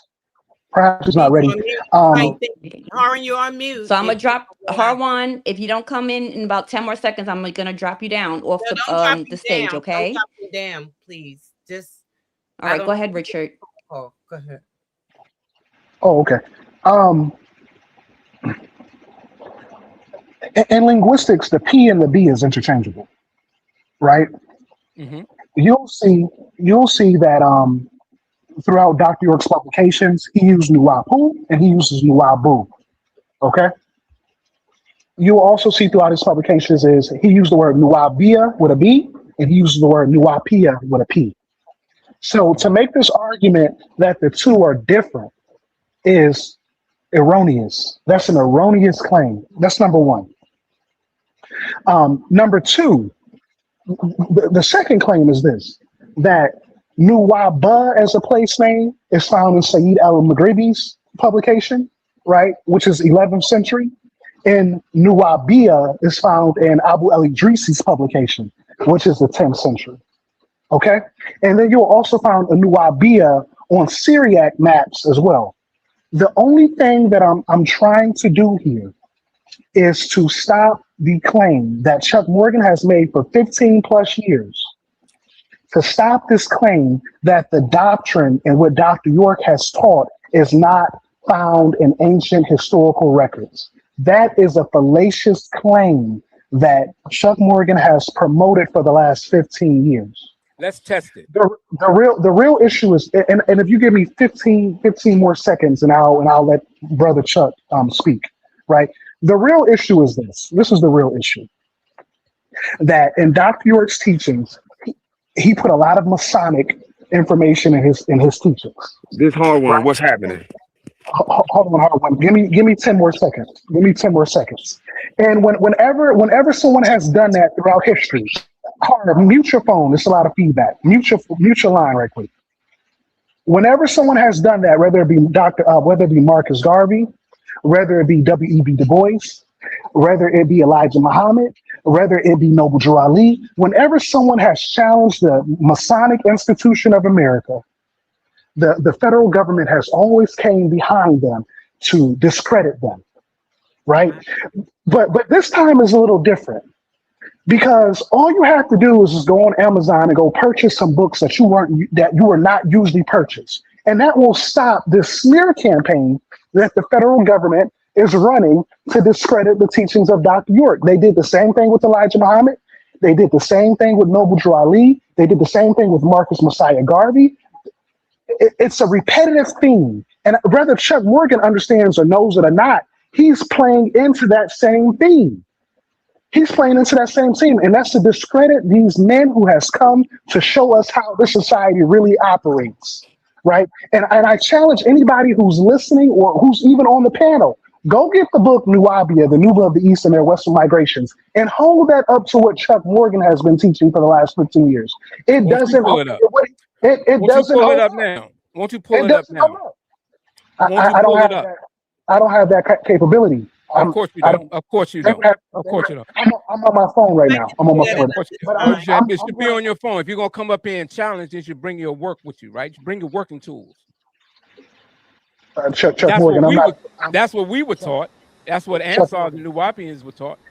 Chuck I Morgan, mean, when you use Chucky, if you would have done the same thing with the Amanuru Qatar Fact or Fiction book, you wouldn't have halfway quoted it and skipped over the fact that he said it come from an ancient Nubian word. You Okay, claim he and what is made it. that Nubian? You And what claim is that new? you And what claim is that you Nubian word? because you What's claim, the new word? What's the Nubian word? sir, you claim that he got it from Arabic. In He that said it, source, not in that me. in that He said it. show He us said it. where. Show us where in the book. Let's go Pull right up here. the Let's go right. Amanubis Rock Qatar book. If you I shut up, I guarantee will. you, If you I shut up, guarantee I you it's will. going to say If Syriac. you shut your mouth, I will. I guarantee you it'll say Syriac Wait a minute, after it says Nubian. Shut up and listen to me. Harwin. Come on now. Hey, chill out. That was Just Sharon, you that can was say Chuck. what See, he how you think this want. is You can say Sarnetta what you show. want to That's how he say, come off. Sister right? Nisha, And the it's brother not. Victor James. So That, let it that go. wasn't Harwin. That's That why. wasn't Harwin. That wasn't Harwin. See, you got to That wasn't understand. Harwin. That was Chuck. That wasn't No, me. no. All right, here we go. Can you see my screen? Go ahead. No, I heard. I did hear him. Freedom. All right, right here. Oh, okay. He must have said something. Okay, I and thought so right here. Are we there? You see it? yeah, we hear. We can hear. So on page 4 of the Amanubi Rakatar Fact or Fictions, Nuwapo is an ancient Nubian word, Boom. which is let me finish. No boom yet, no explosions. Hold on, wait till I'm finished. Then I'll drop the bomb on you. No, sir. Nuwapo, shut up. Read the whole Nuwapo thing, is brother. an ancient. One at a time, y'all, please. Dude, this is not Sarnetta. Stop rage baiting.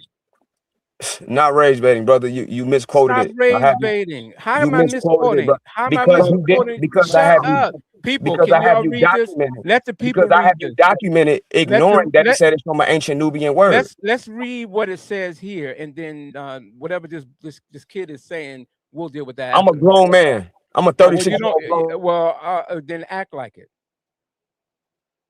Okay. Now, what language did the word Nuwapo come from? Nuwapo is an ancient Nubian word, which is right knowledge, right wisdom, and a right understanding, finite and infinite. To know, according to the Lines Arabic English lexicon, the Ashuric Syriac Arabic root word nub means of, color inclining to black. The word Nuwapo is from the Ashuric Syriac Arabic root word nub. Now, the reading is what it says here. Reading from right to left. Nu, wal, bow. Arabic. You got nub, nun, wow, beh. You see those 3 Arabic letters? And then right here in the abjad, numerical value, nu, wow, boo. Also, Salat al-Fatiha, which opens the Quran, was originally the 5th revelation to the Prophet Muhammad as Alhamd, the praise, which consists of 5 letters. And the 5th name of Allah is Al-Salamu, which is Al-Islam. These are no coincidences. York is telling you these are not coincidences. This is supreme mathematics unfolding right in front of you, Harwin. Now, 2 plus 6 plus 50 equals 58. And the 58th attribute of Allah is Al-Mujidu. The beginner of all things will begin with this renewal point in our history for the pristine purity of Al-Islam called Nuwapo. What is it? The pristine purity of Al-Islam called Nuwapo. The sacred 3 letters Nun, Wow, Beh, giving us the word Nuwapo. When the sacred code is revealed, that is the secret, then after that, it is time for the renewal. And then it goes on talking about Rashad Khalifa and the sacred number of 19.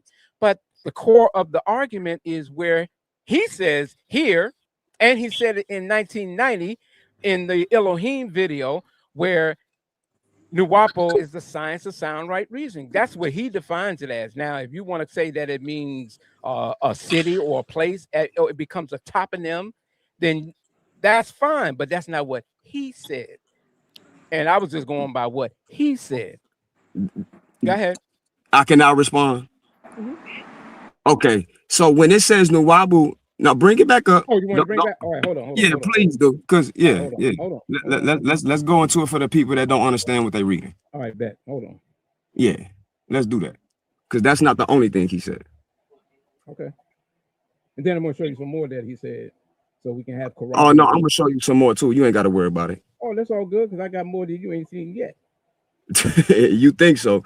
Like Yeah, you thought that you didn't have like no, I know so. like ain't no way you can run from it. You here now, sir, bro? I don't run from nothing, brother. You always Nothing. run. We got you documented running, so stop whining now. Nothing. Bring it back up, sir. Bring it back. One moment.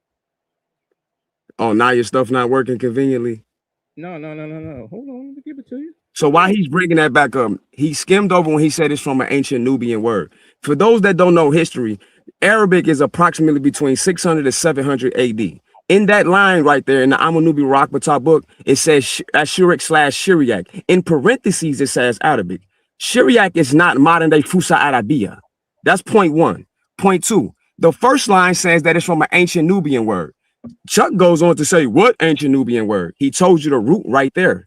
If you bring it back up for the people to see, it's from the root. Hold on. Now, so what I'm going to do, sir, I'll let you talk. Be quiet. So now what I'm going to do, I can't share my screen, but I'm going to read it. And I can turn my video on and show it on my phone. This is from Let This Set the Record Straight book. Where did the Nubians come from? Answer.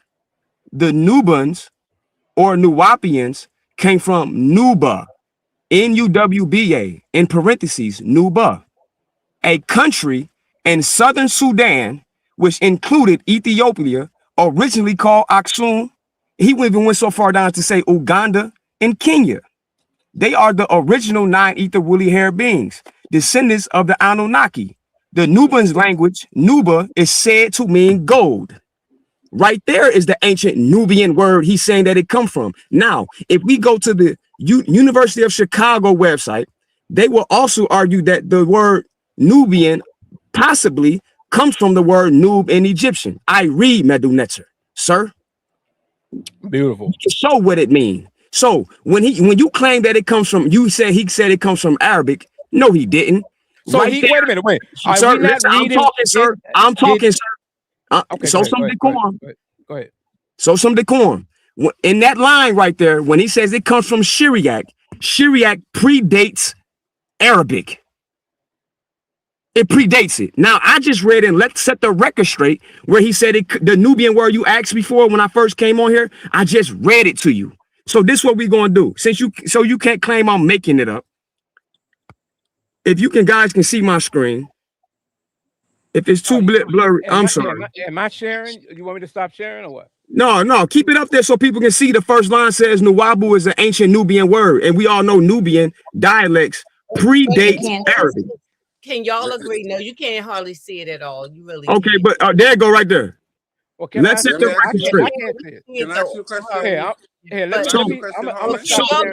Wait a minute, Benzo. Let him show his screen now. Let him show his screen. But Benzo, but wait a minute. Let me say this, please. Benzo, Chuck did read what he read, and you're saying what you saying. Can y'all kind of agree that y'all both all right? No, we're not, because sister, this is why. There's a fundamental reason why he's wrong, because he said that it only came from Arabic. And if I was on my computer, I can show when he only was quoting the Arabic part using the Arabic script. But Arabic script is just Arabic script that evolved from Nabatean, which is also another Nabatean Aramaic dialect that predate Arabic. So when he tell y'all that Nuwaubu comes from the word Nuwaubu originally and skims over the fact that that root is a long word from an ancient Nubian language, therein lies the lie. He claimed that Dr. York made it up. So first, how could he make it up if it's on Audi Dreezy map? And if you go, he don't have the whole source, it's clear. In the source that Audi Dreezy is talking about, in the Arabic corpus, Audi Dreezy himself says that the Nuba told him that they got their name from a place called Nuwaubian, as I just read from Let's Set the Record Straight, written by Dr. York, that he claimed wasn't there. So no, we're not saying the same thing. It came to Arabic later because Arabic borrowed words. It got its script evolved from Nabatean, which Bible put right there Syriac and Nabatean are cousin languages. Then the root got there from an ancient Nubian word, as it says right there in what Chuck just posted, that he wasn't trying to show everyone else when he was talking to me originally, which I have the proof of that too. So no, we're not saying the same thing. It Okay, originally comes. Harwan, 1 second, please.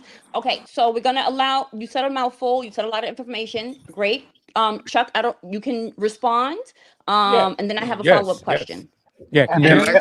can I Can you respond hear me? after that as well, or I can fall back? Who is that? This is Who's That is talking? this I'm is sorry. Scripture Oh, speaking. this Jose, is yeah, the Yes, floor. he's been. Yeah, We have he's been Can I waiting jump for a in and say while. something quick before No, you that was go? the Yes, brother Chuck. Richard James. Can I jump in here quick and Chuck, say something? Yeah. Go is that ahead. Can you hear Jose? me? Yeah. Listen, Yeah. You number can. that's one, Jose. Yeah. he Go ahead. needs Let me to go ahead, and I'll understand come after that. Okay. Nubian is an anachronistic word. It comes from a corruption of the word "new." It is Latin. So when you're talking about Syriac and Arabic, they borrow a lot of Greek and Latin terms. So what they're doing is they're corrupting a word. The original name for the people in the language would be Nehesi or Cushite. Aksum has nothing to do directly with ancient Kemet. The word Cush appears for sure. The word Nehesi appears for sure. There is no such thing as ancient Nubian.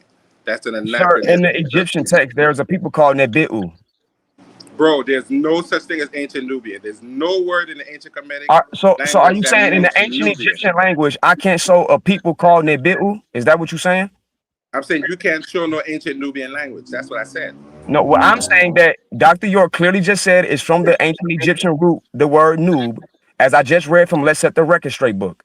Now, what I'm adding to that to disprove what you're saying, I'm going to quote the University of Chicago website. Noob doesn't mean Nubian. Noob means gold. Noob means It's not a that's what I just land said. name. That's literally what I said. In fact, on your picture, there's the deity head or who sitting on top of the gold necklace noob right there. So Dr. York said that same thing in what I just read. Do you want me to read it again? That same thing is at the Exchanging No, University of do ancient Chicago. not gold. read it again. Okay, Please, cool. If no. So he's I just saying wanted there's to no be such thing clear as because ancient he's Nubian, talking as if I didn't say that already. Okay, I Sir, have a question. I have a Let's follow-up also question. I have a follow-up question real quickly because noob is not what you're bro, saying. Jose, brother, there is a word in the Egyptian corpus. Jose and Harwan, please. 1 second, please. Thank you. So Chuck, I have a question for you real quickly. Yes. Yes. Because, we can get into depth about language, what it means, the Mm-hmm. word, the root word, and all of these Right. types of things. Yeah. Right. Mm-hmm. But that's not what he went to jail for. That's not what his allegations when he was facing his case. That's not what the allegations were about. That's not Right. why he's serving jail sentence, right? Right. So we can Right. argue the minutia of it all, or we can argue, or we can talk about the bigger picture and the effect on Mm-hmm. people's very real lives, okay? Outside Okay. of whether it's Arabic, whether it's Kemetic, whether it's this or whether it's that. So Right. Yeah. my question to you is, do you think that Dr. York deserved the sentence that he received? Wow. Oh, Okay. I didn't Okay. I think because that's kind of separate from this because Yeah. That's separate from this this topic, though. We talking this about the origin of the word Nuwabu. this No, we're doesn't not. have. No, Harwan. It's That's what separate I from was No, no, told. no. no. That's Harwan, 1 second. Hold on. No, that's what you want to talk about. But we were having a no, that's what. conversation I see. Okay, already, and I wanted to ask that question a while I ago, see but what I you're was saying. okay, quiet. I see So what you're okay. I saying. let respect me. that. I appreciate that, I Harwan. got Thank you. you will very get the much. opportunity to go back into the information because that's what I'm saying. I wanted to hear more about the information too because it's I gonna want, yeah, be a for long sure. Yeah, road. yeah. Because we go back to that map. The I word don't want. Nuwabia right there is adjacent to Dongola. That hurt. How You ain't Ali got breathing. but your Okay, she was not finished. Thank you, Yeah, Nisha. please Chuck. respect the guest, Um. please. So do you agree? Do you agree with the sentence that he received? Okay, as far as the sentencing in the federal case, it was appropriate because that is according to the sentencing guidelines, and because each one of those counts had those months to be served, and when you add them all up, 135 years was based on those 11 counts that he was found guilty of, and not. It was 13 counts, and he was found guilty on 11 of them. So he was sentenced based on those accounts from structuring, transporting minors across state lines for whatever all of those charges had a number of months to be served, and based on that, that's what it added up to. Now, if you want to get talking to about the severity of the crimes, in my opinion, a person who Yeah. did the things that he did, I don't think he should have been in prison. I think he would. In my opinion, Don't. I'm hearing an echo. I'm hearing an echo. In my opinion, I don't think that he, for those severe crimes against kids, I think that he should have been unalived publicly. Okay. Now I'm gonna say this, being so we're on that subject. I wasn't going to say anything pertaining to that. That could have been a whole subject for another day. We But can do that. what about the people, Chuck, who came back on? Because that happens a lot too. And because I'm one of the ones that is completely separate from the crime and the information. I Right. learned a lot from this man's information, and it, like I said, it really opened my consciousness. Yeah. But for the people that came back and said that it wasn't true, that they were told and they were paid to say the things about him that they said, because like I said, and I will tell anybody, my brother and my sister lived on the land, and both of them stated, and Dee was little at the time, but Mark and Asaro and Zodiacus, both of them said that they never seen any of those things taking place. And Asaro was very close with Dr. York, and he was young at the time too. Well, But just like I yeah, mean, yeah, I know what you're saying. And within in the cult, there are individuals that the cult leader will single out, and there's those that he chooses not to single out. And fortunately, your relative was not put within that circle where he was grooming them to be molested. So that's a good thing that even though he was close, he didn't try anything. According to you, he didn't try anything with him. But for those people who did live on the property, who never altered their stance on what took place, they insist to this day that they were sexually molested by Malachi York, as well as the evidence, 213 pieces of evidence that corroborated the statements of those who testified against him.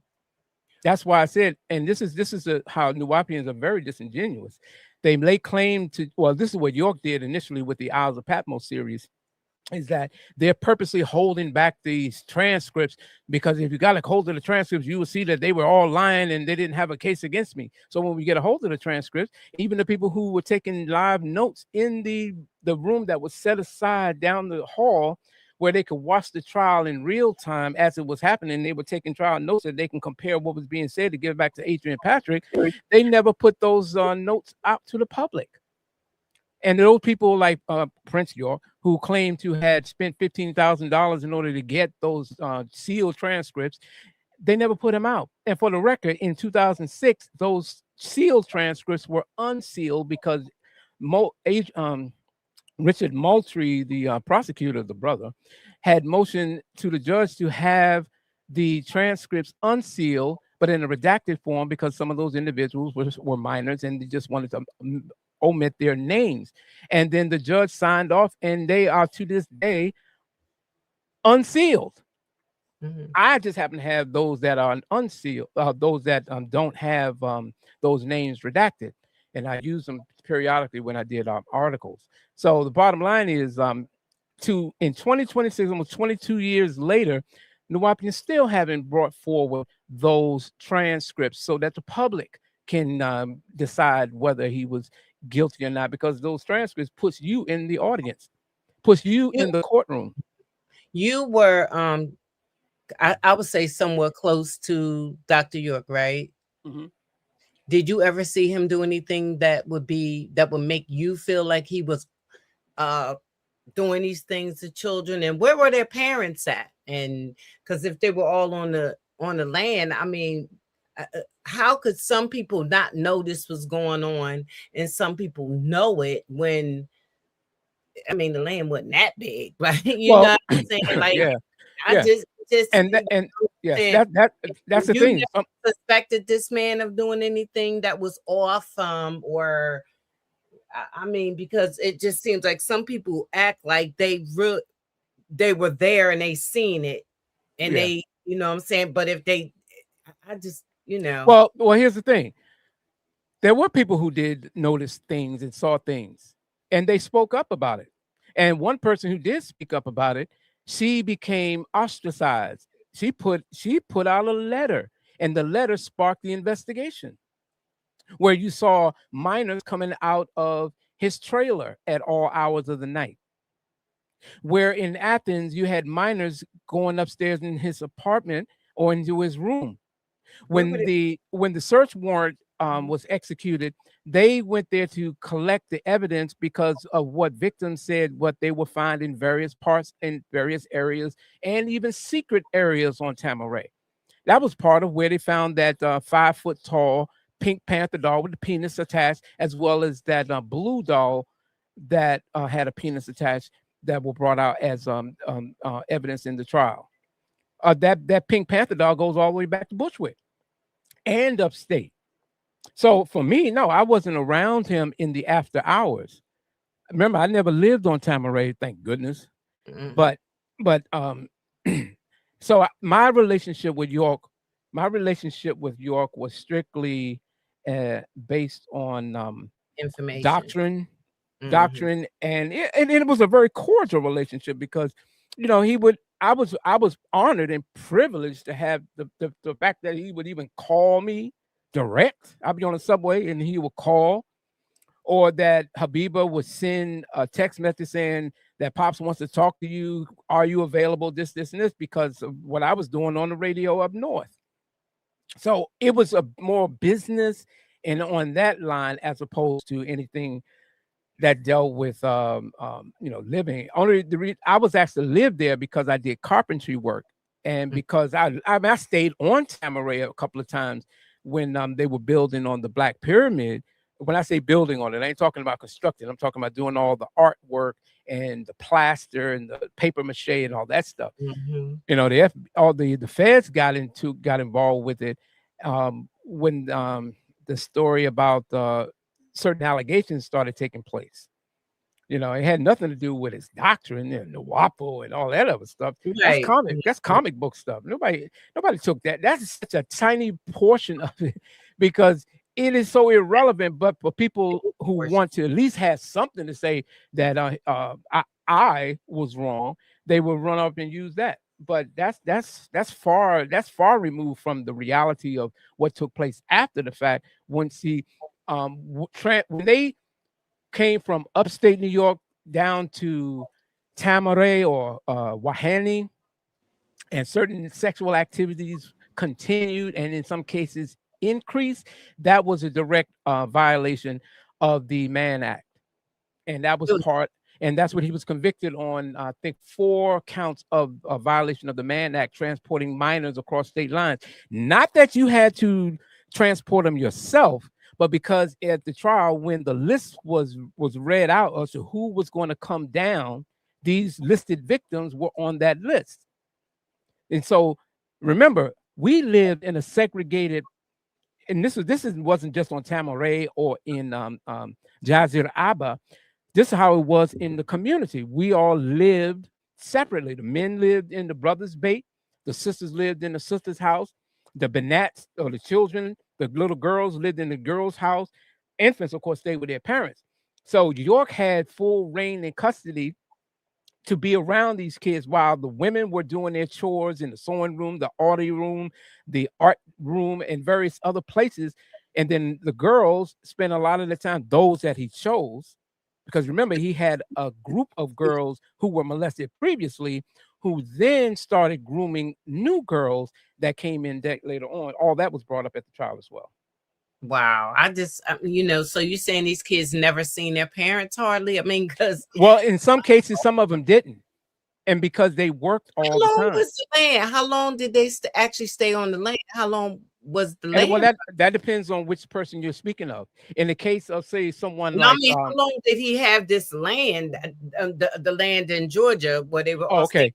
What, Okay, like a so couple years? in Tamaray was Right, purchased. yes. It was purchased in 1993, and only a small group of individuals left from upstate New York. Because remember, certain individuals left Brooklyn. It was, I think, 8 of the listed victims in the case left Brooklyn and lived in Jazra Abba, and York was there, and I think a couple other people who had done security, and then what was it? Astaire Cole, Khadija Merritt. I can't remember half of their names. It's been so long. But then Habiba Washington, Sakina Parham, Nikki Lopez, all of these people eventually were asked to move down to Georgia. They were on that list, but the way that it was explained at the trial, the list that of these individuals, certain people, York was afraid was going to speak about what had happened, and one in particular was I ain't gonna mention her name because I know her well, but he automatically put it on there because he was afraid that she was going to say anything. And her mother worked in the finance department, and her testimony is what helped to convict him as it pertained to the money structuring. So in 1993 was when it was purchased, and it was really nothing because the first year we went down there and we had to stay in tents. There wasn't nothing there, and he just came out and gave a quick lecture, and we just bought different things here and there. So from 1993 up until 2000, the land was forfeited, and then the government took it over, and it became a hunting lodge. Now I think it is today. Wow. I just wanted to ask that question. I didn't really want to go into that part of it. I really wanted to, I understand, but did you know? But did you know? See, I don't know if I gave you this, Sister Freedom, because I think when we spoke a couple of years ago, I wanted you to read. Did you get one of the transcripts? The transcripts from the trial? No, you know what? We could talk about that, and you could, because I know you would tell me where I can get some more information too. Yeah, I got I'm trying to work out a thing is where I can publish them on a website completely, but that's a lot of pages. But I wanted people to see more it of his information. The trial transcripts. Okay. Because they are unsealed, but I don't want to be in violation of any rule because I have what the attorneys had, which is each individual's name and the sex acts that was performed on them in great detail, gory detail. Now, I did put up the pre-sentencing investigation report on Facebook in the group that I have, as well as a group called USA versus York. And in that, I had to personally redact their names because when we talk about Asa Johnson or any one of the other victims, what type of venereal disease they may have contracted, all of that's there. But how many people came back and said that it wasn't true? Do you know how many? Because I even seen some on YouTube, right, where people what had happened was let me say this: when people do that, and they said that his son put them up to doing it, and this, that, and another. If they come back and say it didn't happen and that they were paid to do it or told to do it, then how you believe the other people? You know what I'm saying? Because if somebody came back and said, well, I was told, I mean, I could say, well, somebody, the guilt, because people do lie, you know what I'm saying? Made them come back. How many people with Michael Jackson came back and said that their parents put them up to saying stuff because they were trying to get money from them? And it looks like every time we have a leader that's trying to help us, it's with some so-called molestation charge or something like that. So it just seems like people could say, oh yeah, they doing it to another one. You know what I'm saying? Now people coming back, the kids are saying it didn't really happen. So how do you believe the other ones if some of them is coming back saying it didn't happen? You know what and I'm saying? That's a good question. Can you hear me? Yes. And this is what I always say to that. Irregardless of what people like Damon Pryor and trying to use or put up a fake affidavit and have them sign it and say it's going to help Baba, and 135 years is too much.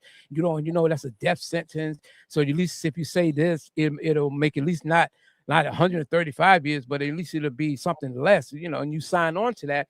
If we were to eliminate those types of tactics, which they were doing, and we hold on to what the evidence says, forget about those who may have come back after the fact and said, no, it didn't happen. Let's go with those who never came back and said, well, this didn't happen.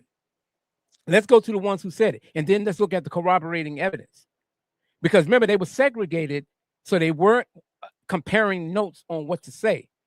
That situation where they're trying to claim that happened in South Beach, Jacob York was the orchestrator of it, none of that stuff panned out. It didn't even hold up in court because you had individuals who testified that were never even at South Beach, whose testimony corroborates those who were in South Beach.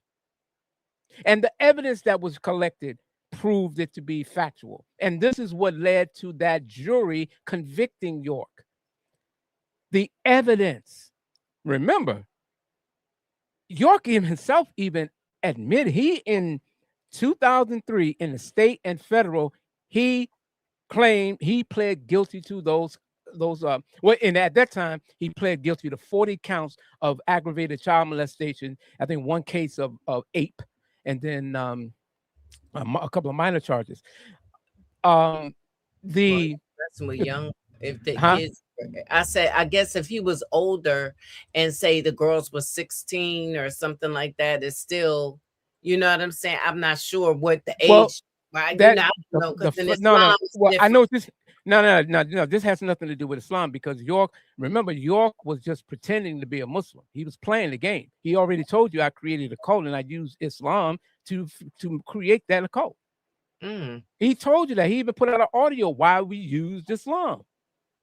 He put out book after book saying that Islam is an antichrist religion. It's full of fakes, phonies. It's the only religion that's been put out there that never been challenged and scrutinized to the point of being proven to be fallacious. That's what he said. And he used that. He said, I had to develop a cult. Yo, can I be heard? When I get finished. Yes. He had to create I want to give some. Can I finish? Absolutely. Yeah, Can I finish? Thank you. Yeah. He said that he had to create a cult, and then he had to give the cult symbols: a crescent, an ankh, right? The same symbol. The same. Egypt, bro. I'm just going by what the man said. Now you need to. Why am I getting an echo? Every time thank you. So this is what all I'm doing is quoting what York says. When I'm debunking York theology and teachings, I'm using his words, his audio, his recordings. I don't give it off hearsay. I have to cite the source that he is using. And some people may have a problem with that. And that's why I'm here. Because my work stands for itself. Go ahead.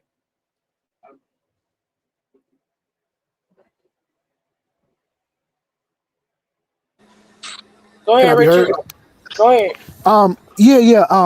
Chuck Morgan. I want to stay on topic. I would rather discuss scholarship, of course, but I want to push back on some of the things that you just stated. Can I be heard? Can I be heard clearly? Yes, I can hear. You stated that the South Beach claim was never substantiated in court, correct? Yep. Okay. All right. That's very interesting, in which I do agree with you that the judge did not want to include any testimony that included Jacob York, right? But what's funny about that is that documentary that came out by the Discovery Channel in 2019, when Sheriff Seals got on TV and stated that it was Jacob York who came to him and brought quote unquote victims to him, right? What's interesting about that statement by Sheriff Seals on the ID Discovery documentary in 2019 is that why wasn't that included in court in 2004? Right. So it can't be two things. It can't be Jacob York didn't have anything to do with it. And then 13, 15 years later on TV, Sheriff Seals, the lead sheriff in the case, states that Jacob York did come to him directly. Right. So how do you feel about that? What's your stance on that, Chuck? Okay. As far as Sheriff Seals is concerned, can you hear me? Yeah, I can hear you. I'm gonna mute my mic. All right. As far as Seals is concerned, it would be good if you were to ask him that yourself. Why do I say that? Because the sister who testified at the trial did record Sheriff Seals in an audio interview at his office. So you can feel free to contact the sheriff and ask him those very questions. Hey, Chuck. I'm not asking. Chuck, the Sheriff Seals is not here right now. I'm asking you Well, because no, you just right. stated. Hold on. You just stated You asked me what that did I Jacob think. had nothing to do You with it, asked me what I and thought then he about it. came on TV You and said he One did at in a time, 2019. You You please. asked me stated what that. I. You Sheriff asked Seals is me not what here. I thought Don't about hit it, me and with I'm that telling you what I thought Baltimore about Richard, it. ghetto Richard, bullshit. Richard, Look, let him answer you, hold on, please. hold on. What is this thing this guy has I'm about still waiting on ghetto him to answer Baltimore? me, proving him Hold wrong up, about hold that up, airboat hold on, claim. hold on, hold on, Harwin. I think this guy has some kind of insecurities about being, because I didn't grow up in the ghetto. What is he talking about? Some ghetto Baltimore? What is Man, let's not deflect. Richard, Let's not let him deflect. that city finish. slicking crap. Did you, Richard? Did you I grow don't up in a like it. ghetto? Answer the question directly. Did you grow up in a ghetto? Because you seem to have a real bad issue Yeah, about. East Chicago. Oh, Yeah. well then that's your bummy lifestyle. You should blame your parents for that. Answer the Not you. question. Answer the question. Don't I redirect to no Sheriff Seals. oh, I'm gonna come Once back to you that, but call I'm him, you just got him saying on you speed said dial. I'm just saying I don't have him on speed by now. You You making up call stuff. him. Why you gonna lie? Why you gonna lie? Don't ask me to call him. Why You you call gonna him. lie? You should call him. That's your question. You need to call him. That's your question, ghetto man. You need to find out You said what. Jacob York didn't have anything to do with it, and then Sheriff Chuck, Seals got Chuck, on you need to national ad hominem TV and emotions said he in this did. fight. Where did I Give say me that? your Where did I emotions, say? Chuck. Where Just did deal no with the no no no information, no? not Hold on, the ad Harwin. hominems. Hold on, Stop Harwin. the ad hominems. Hold on, Harwin. Shut up. I'm trying to talk to Richie right now. Richard, where did I say York Just stop Jacob the had ad nothing to do with hominems, it? man, and Shut up, address the man. I'm talking to information. your boy. One Shut up. I ain't at talking to a you. time, or I'm gonna start muting people. One at a time. Chuck is still the guest. We're gonna have to let him talk. My bad, ladies. I'm sorry. Please. Okay. All I was saying My was apologies, sister, but he was mentioning my name, so it's only right I come and address him. I told you to be quiet while I'm talking. Now, you also was talking on my name before I came on here and had to prove you Of wrong. course I'm gonna talk to your son. And I Okay, listen, Harwin and Richard. We gonna do this the right way. Now y'all can say what y'all want to say, but please, one at a time. It ain't that serious. Chill out. Respect, sister. Respect me. all right. So the case had been adjudicated going back to 2004. And here it is in 2026. We're still going over the same stuff that was already dealt with and debunked years ago. As far as Jacob York is concerned, he did, in fact, bring up the issues of a possibility that children were being molested on the property. Now, did that start the investigation? Or did someone writing a letter saying that children are being molested and we need help from a person who was on the property that was sent? Was that before Jacob York or after? Richard? Look. This is that wasn't my point. My point was that Jacob York did go to the FBI, and I know you're good friends with Kedar. Let me say my point. Do not interrupt with me. You got the transcripts from Kedar Massenberg. I know you're good friends with Leah and Kedar and Jacob. Just because you're good friends with them. Just because you're good friends with him does not mean you have to take up for him on public platforms when the information is public. Sheriff Seals stated that it was Jacob York who started the investigation. That was Sheriff Seals' perspective, right? And I think based on that evidence alone, that should declare a mistrial. Off that premise alone, that in 2004 they did not want to include Jacob York as the instigator as well as conspiracy. Right. And then 15 years later, they admit that he has something to do with it. That is a cause for a mistrial. I know those are your friends. I know Kedar Massenberg and Leah York and Jacob are your good friends, according to you. That's according to you. You stated that. You stated Kedar Massenberg got the unredacted transcripts for you because they cost $15,000 and Kedar Massenberg is a multimillionaire. You stated that. And Jacob York is Kedar Massenberg's nephew. This is conspiracy. Okay, can I respond? Can I respond? Yes, you can respond and let him respond, please. And then I got a question. Right. All right. I think what you're doing is you're taking bits and pieces of something I may have. And after yes, and after I th- Chuck responds, instead of it going back and forth, hold on. Go ahead, Chuck. Go Okay. ahead, Chuck. Yeah, taking bits and pieces of what I may have stated in an interview on other platforms. Nowhere did I ever and would never say that Kedar Massenberg, the former head of Motown Records, purchased trial transcripts for little old me. I never said that. I never said Yes, you that he did, and was I'll my find friend. it. Okay, you find out where I said Kedar Massenberg purchased those transcripts for me. Now, for the benefit of the audience, I did state that Kedar Massenberg was and is the son of York's sister, Gail York, and that he was the one for her purchased those transcripts for the benefit of the organization of Nuwaubians. And I stated that he, from what I understand, he no longer deals with that and would not even touch that. But nowhere would I ever say that Kedar Massenberg purchased $15,000 in trial transcripts for Chuck Morgan. That is a lie. And you've been doing that consistently since you've been on here. And I need to stop you when you are making these lies about me, and that's not fact. Okay? Okay, Heron, do you have a Howard? I'm sorry. Do you have No, any? it's all good. Okay. Well, can Yeah, I hard ask one. you, please, because we're not going to drag it out much. We can have Chuck come back for part 2, but Chuck, this is what I wanted to ask you. Was there a Wait, what you calling my name? You was addressing me to say I'm here something, to or? no, Howard? I was saying, did you have I'm a here Yeah, to do question you have you any wanted to ask questions or you wanted before I Oh no, to? I proved my point already. The sister said I ain't have to read it again. I'm good. He made Okay. it. Chuck was lying. All right. Well, anyway, like Chuck, if you don't mind, we're gonna have you come back for a part 2. But anyway, I want to ask a I'm question. here. Hey, can I advise something right quick? Can I give some advice? Hold on, My If, goodness. hold on, okay. Richard. Hold on, Richard. You can't Okay. do it in the midst of someone else talking. Thank you, Dulcie. Chuck, was there a big gate around the Tamaray? Because I know people from Delaware that went there and helped build Tamaray,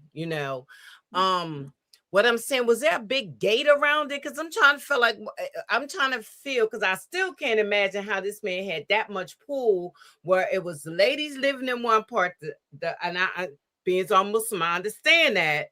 But their kids had their own places, like the kids was all together, this, that, and another, and they had no relationship with their children. It's like, could you just Okay. get your Can you hear me? child and leave?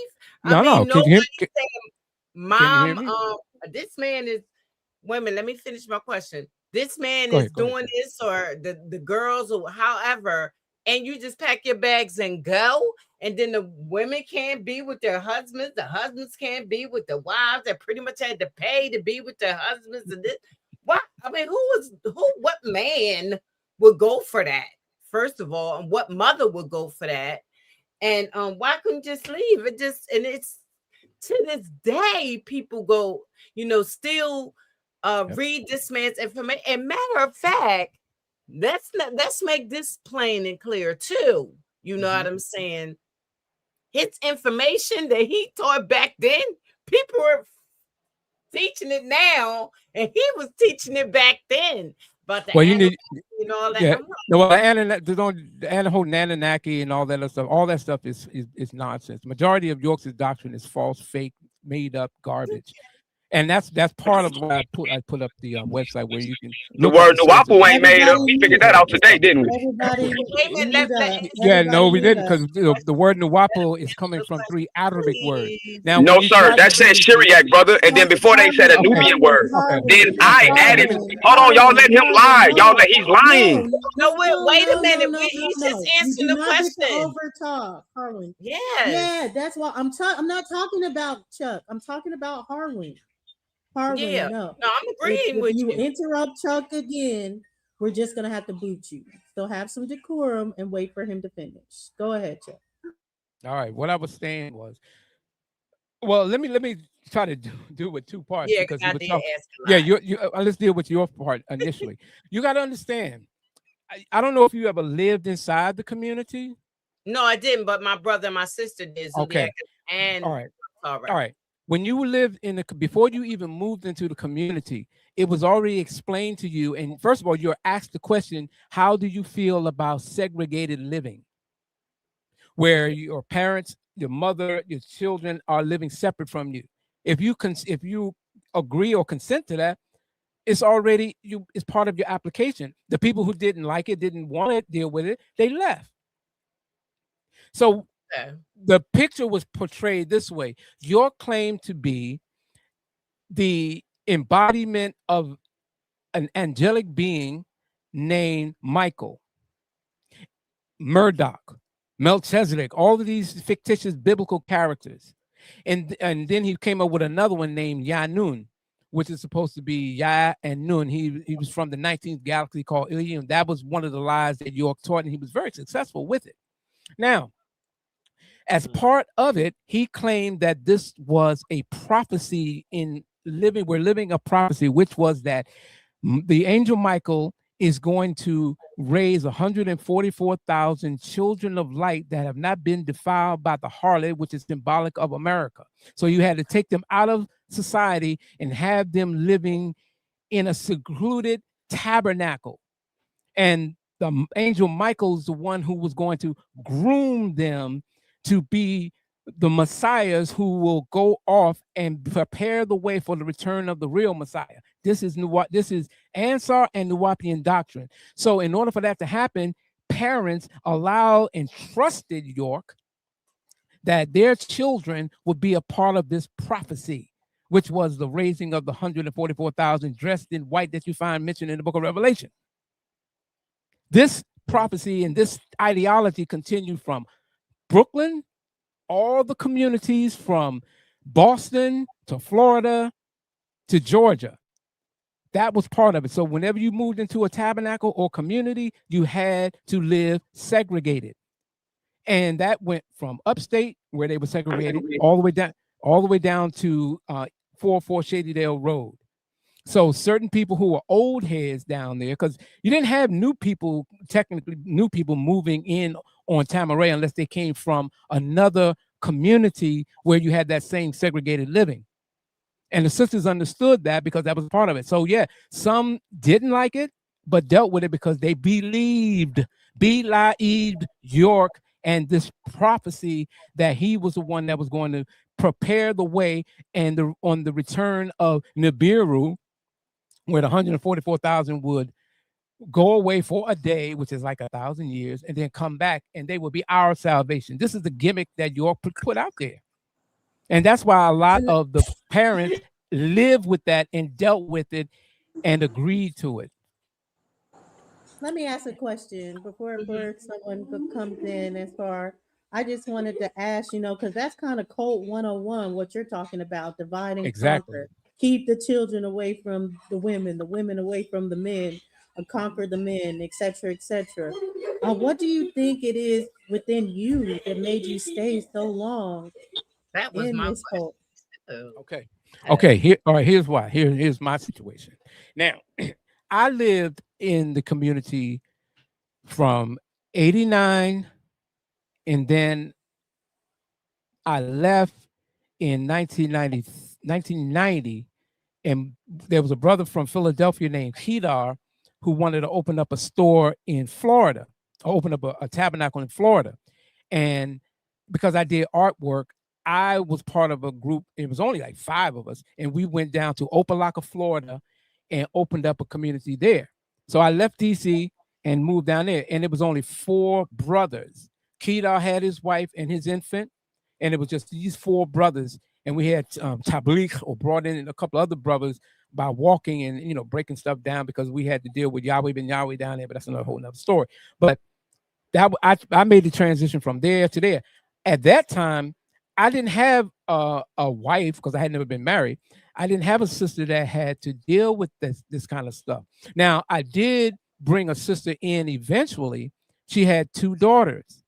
And because one day, because she did, she worked in the sewing room on Rhode Island Avenue in DC. And that's a pretty big building. And she didn't like the living conditions, and she was always grappling. And she only stayed there for about 3 months because her youngest daughter, when she was looking for her at what time to feed or give her lunch, her daughter was crying in one of the rooms, and she was naked. And of course, her mother was upset. So when I came home from peddling, which was going on a walk around or being at the table, she was saying, "I'm out of here. I'm leaving." And she called her father. Her father came up, met her at the door. She threw her stuff in, and they rolled out. So I didn't have anybody at that point that had me going back and forth as far as the living situation was concerned, because I was staying in the brothers' bait, and we spent time doing what brothers do, like we're in the military or something. So down in Florida, we didn't have that problem. Now, when I moved to Baltimore, I was able to talk the sister into coming back, because I told her that, oh, it's not like DC. We got make time. We can go walking. We can go down to the reservoir down and by near Mondawmin. You ain't got to go through this restrictive lifestyle. Look, a woman couldn't even go out in public as an Ansar because you had to get what was called a dunya pass. And a dunya pass is you have to get the administration to sign off for you to go, one, to get your welfare check, to go get your the welfare check, the food stamps that all the sisters had to get. And my girl at the time didn't like the idea she had to get that kind of stuff, because she said, I ain't never been on welfare, but that's what was part of the unit organization, and we had to do that kind of stuff. So it all depends on so to make it a long story short, I didn't have to really go through that stuff. And when I say I only up until 2011, by 1997, I wasn't even living in the community anymore, because York told me I didn't have to, because they had pretty much disbanded the whole communal living in tabernacles. But on Tamaray, they maintained that lifestyle. So I lived with my other girl in an apartment we had in DC. And I was doing talk radio and turning the tapes down to York. And then on Sundays, I would share with another brother. We would do classes there until he had me open up a store in Baltimore. And I was doing classes there. And we would send the video and the audio down to Tamaray. So I didn't have to deal with that at that time. And that's why I said I wouldn't want to live in a place like Tamaray, because I've been to New York and I saw how scummy and grimy the Brooklyn community was. And I knew, based on what the brothers was telling me, that they got to go every time we go down there to get products. Come on, I just want you to hit me off with something, because these guys wasn't working. They ain't had no money. So the little bit of money they was getting, they would get it from the brothers who was coming down from up north to buy products. Because you go down there to get products, you're just going to sit around on Wednesdays and Thursdays. So sometimes York would come out and he would give classes, and those classes would be transferred over to CDs or videos where York is giving lectures. You'll see brothers sitting down with fezzes and everybody sitting down and York is kicking it. That would be based on those Wednesdays and Thursday classes when we went down to pick up products. So depending on each individual, some people dealt with it because that was a part of their life for up to 10, 15 years of living segregated. And that's why even at the trial, and I'll be happy if I have to I can even pull it up, where they would ask the question about that whole living situation, and where individuals were asked, how often did you see your mother or your father? Well, I never really saw my father because he was out working all the time. And I only saw my mother on Sundays when we had Tifu Day. And that was usually for an hour. And most of the time I would be working in the office, doing books, writing this, typing that, or researching this for Dr. York. So it will be, and to answer those types of questions, this is why it is absolutely imperative that you at least get an access to what was brought out at the York trial. Nuwaubians can say anything they want, but when you corner them with the evidence that was presented from, the evidence that was gathered, that's why I put up on my website, I put up when they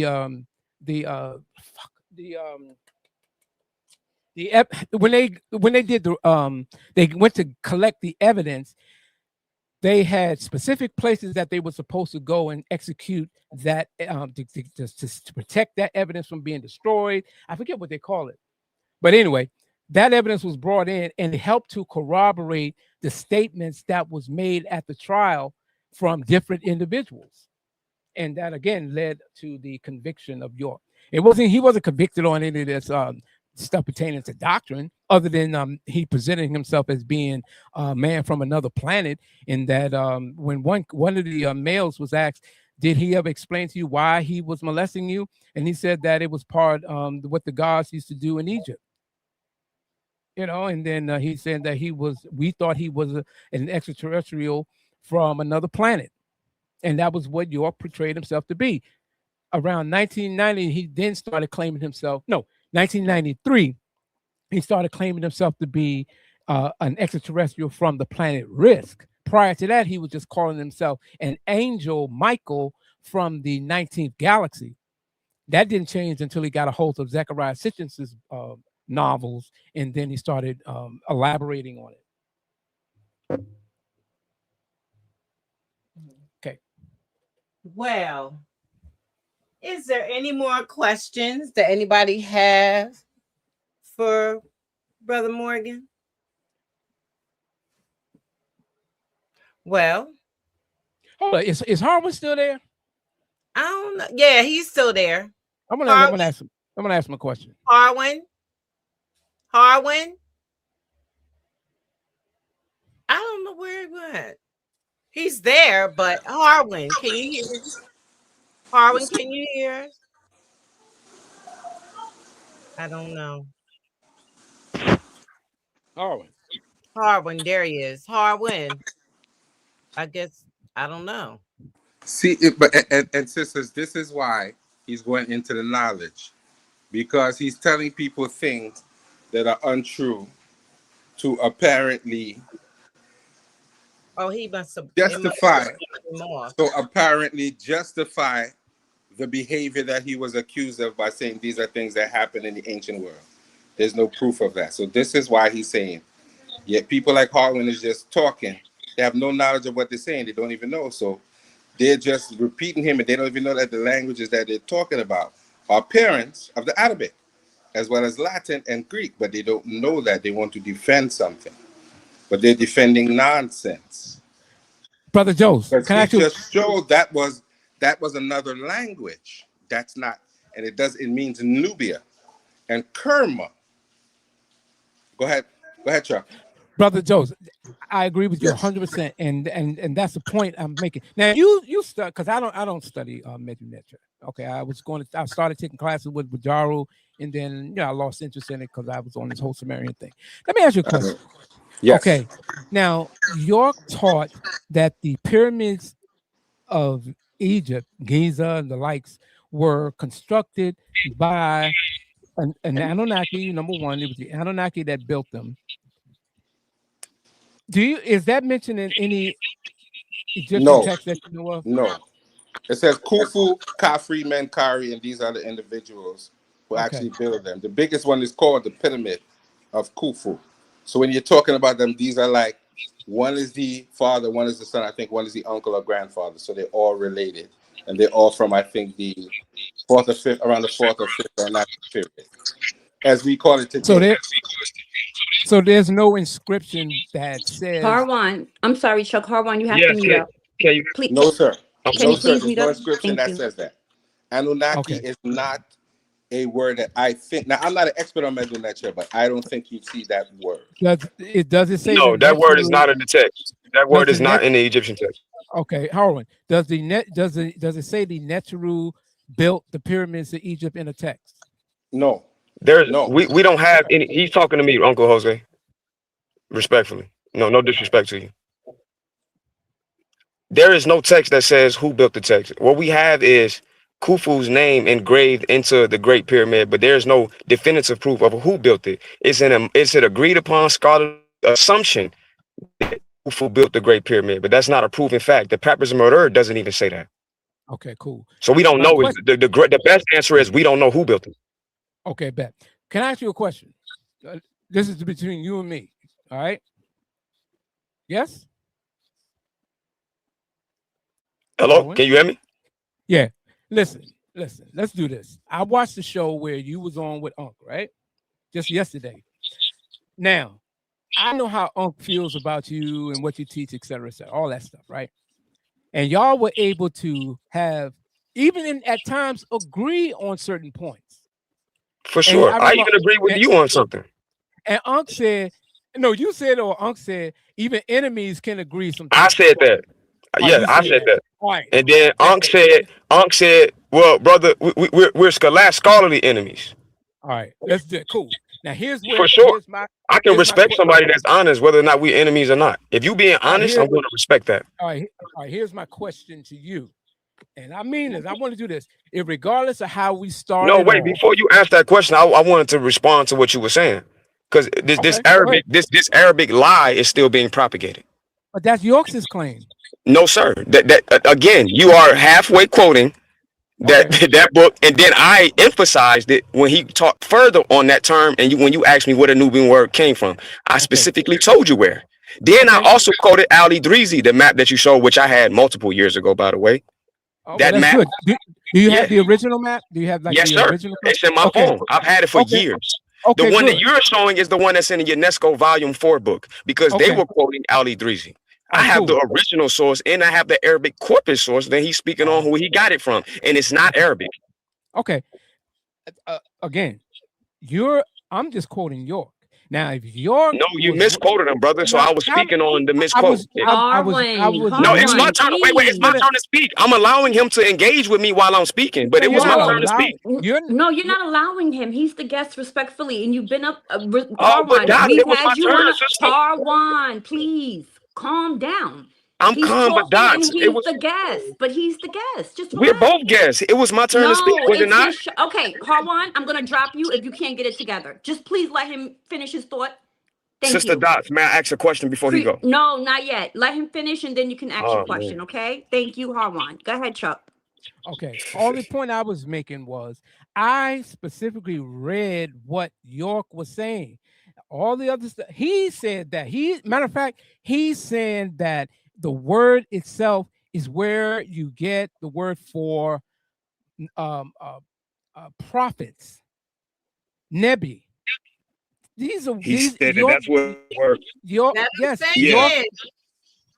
York York said these are statements he made. He never used the word Nuwaubian as meaning where you're saying. He never pointed to a map that you're pointing out. If the map has been around for all these years, York never publicly mentioned it, never cited it, never gave a reference to it anywhere in the entire corpus of Nuwaubian history or Ansar law.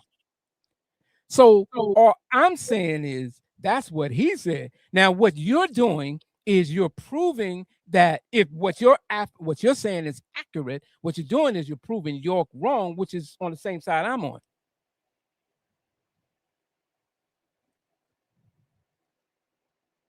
Hello? Yes. Can y'all hear me?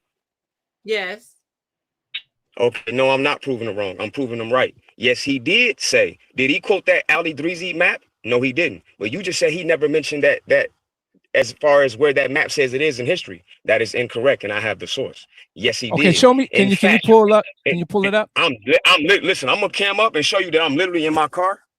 I have no Look, problem with every yours. time I see you, you sitting in your car. I don't care about your situation at home. So I don't have I'm it on me. talking. This is all off the top of my memory. This is all. Yeah, Okay, yeah, okay, and I'm giving yeah. off the top of my So memory. And I'm trying to tell you that okay, this is cool. what But York said. it's my turn to speak though, Sister Dots. Go I ahead. was speaking, so it's cool for him to cut me off. No, go ahead. You got it. No problem. Go ahead, Okay, Harwan. so when you say that he never mentioned that in the history of his doctrine, that's incorrect. Yes, he did. Where? He equated it. He equated it.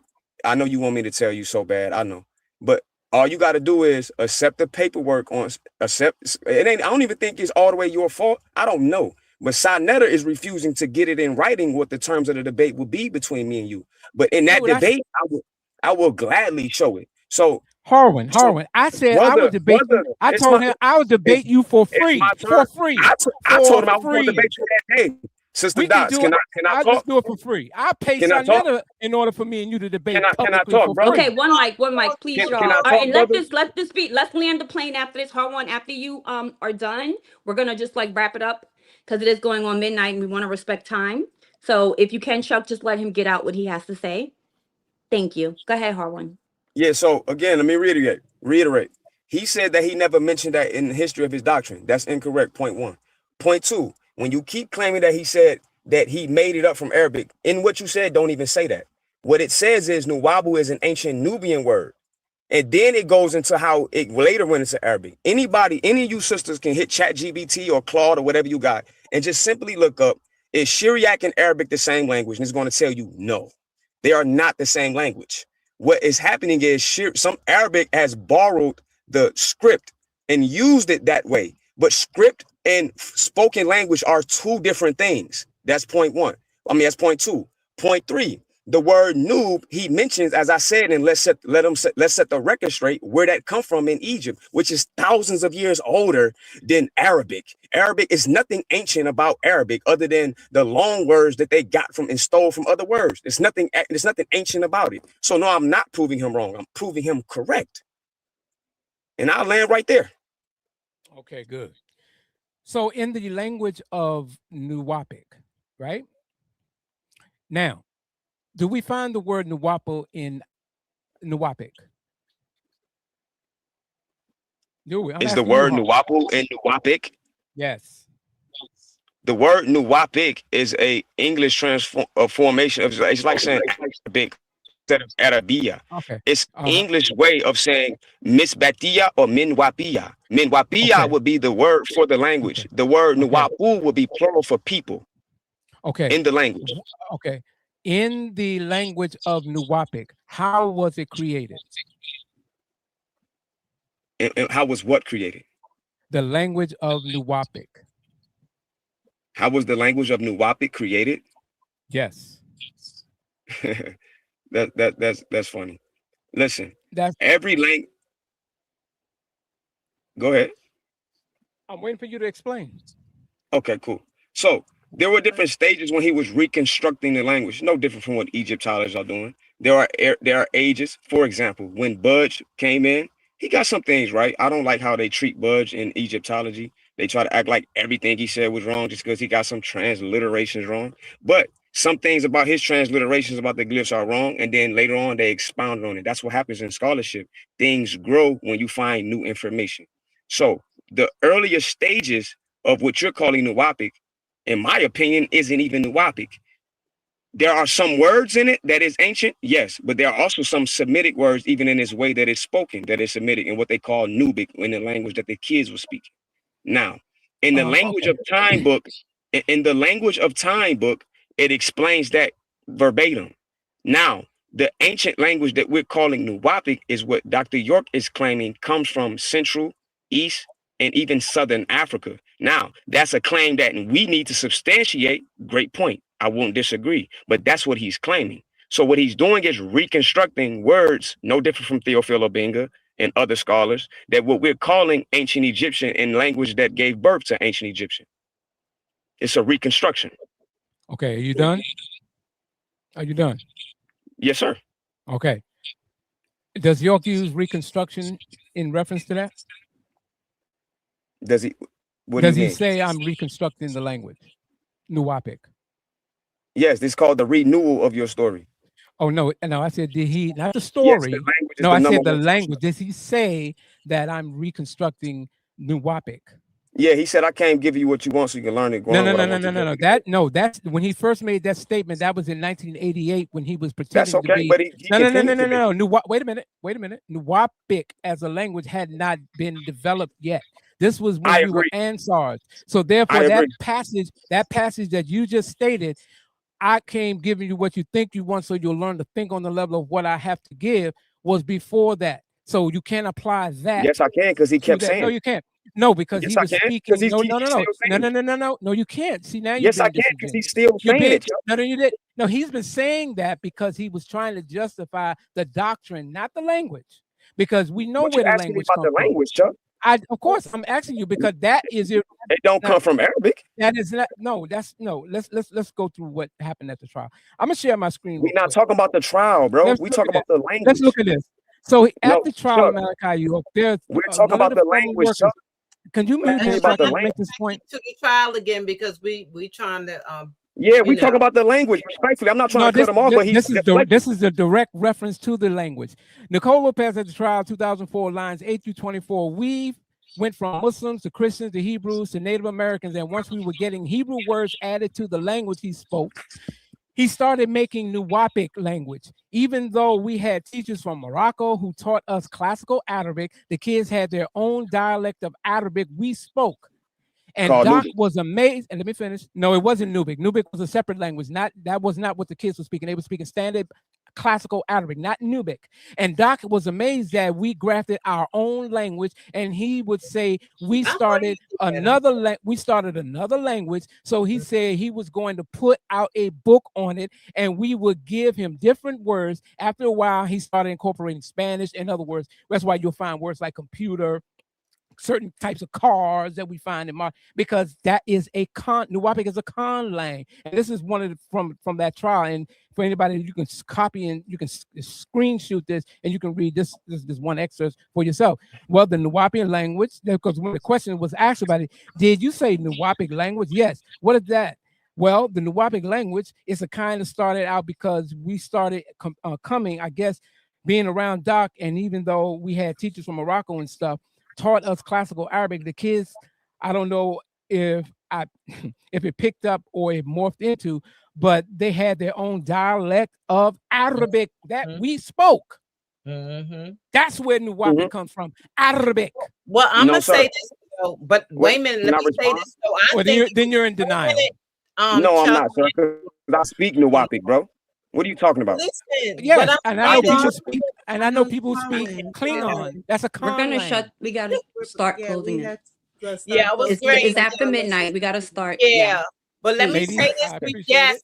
can I say this, please? I'm gonna say Yes. it's a good thing that we were taught that he was teaching and that we were learning a different language because it was supposed to be sacred where other people didn't know it. So when we talked to each other, only we would understand what we were saying. Now that was my understanding of it. As far as Arabic is concerned, because the children No, I'm were talking speaking about Arabic. the Nuwaubic. Yeah, the Nuwaubic when it came down, that's good. Your own personal I agree. dialect of it. I agree. That's good. Of all the But sister, languages. our language, I can show you our words in the Egyptian lexicon, and even languages older than Egyptian. And that's so something if that he's gonna say evolved that, then later he can on. claim he can make that same. That's something that came later on because Can't do York it said the that It don't matter when it because came. parts of whatever it it came from the planet Risk. So we know that's fake. But the word risk is not fake. The word risk is in Sabian. The word risk comes from the Arabic word rizak. Bro, that's no, and that comes from the That's what Sabian word. York said. That's what And he- York said. See, and then he you also keep, said you it's keep from disagreeing. Arabic is from You're Sabian. disagreeing with No, York. I'm not. You're running He away from York. also said You're Sabian. running from what York said. No, I'm not. I'm staying No, I'm within not. what York said. So you're trying to come up with something after the fact to try to No, I'm not. retrofit it to York. No, I'm not. I'm quoting him. But I'm not Okay, telling you to do that. guys. You're The wrong. show is over. No, I'm not. Show Yes, you are. is Guys, If you want to do that debate, I told Sonetta we can do it for free. I'll pay him to roast you. Why don't y'all come on our channel another night and y'all I can will run cook the you, games dog. and make it I will That's step right. on you. I will step on you. Erwin. Okay, then Wanna end the show assign the with official you. debate another time. It Now won't you be can't tonight. beat me, boy. But if Good. you're I really would step on interested in the debate, But Howard, can you please? Thank you. I was Chuck. We would definitely like you to come back on for a part two Absolutely. because we try to Absolutely. be off at least by to respect the fact that people got to work course. in the morning Yeah. and Can I- take their babies to school. Can I say So- one last thing before we go, sister? And can I finish what I'm saying, though, Jose? I know. I just wanted to raise my hand. Sorry, I apologize. So we would like you to come back again, Chuck. We really would because this is something. That's all I'm gonna say. It's something. After 20-some years, people still going over the same exact talking it's point. because it's. Listen, I could say why it is. I don't want to get I can tell you what it is. You know what it's called? You know what it's called? It's a scientific term. It's called cognitive dissonance. People have for years been coming up with every possible excuse they Boom. can to justify holding on to this con artist. Mm. Okay. Yeah. That's it. Cognitive dissonance. Look it up. People still holding on to Okay. Well, Jesus. Exactly. And no matter how amen. many Same thing. times this stuff has been, there you go. Amen. That's why. And every Yep. cult You leader quote has amen followers, on even that though the part. cult expanded, there are still cults today, still thriving because people don't want to let it go and they pass it on to their kids. Hell, I'm trying to hold on to everything my daddy taught me.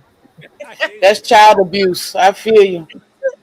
Yeah. So, you know, But Hey, just listen, to I enjoyed it. but you got to separate the person Jose. from the information too, though. Okay, Jose, because we're getting ready to shut this down. So, Jose, you can say your last parting words and then we'll just go around, then close it out. just to correct Harwin, there is an actual text from an individual who was working on the pyramid where they show you it's called Aket Khufu. So he was wrong on that account too, which means the horizon of Khufu. So it does attribute the pyramid to the individual to correct him.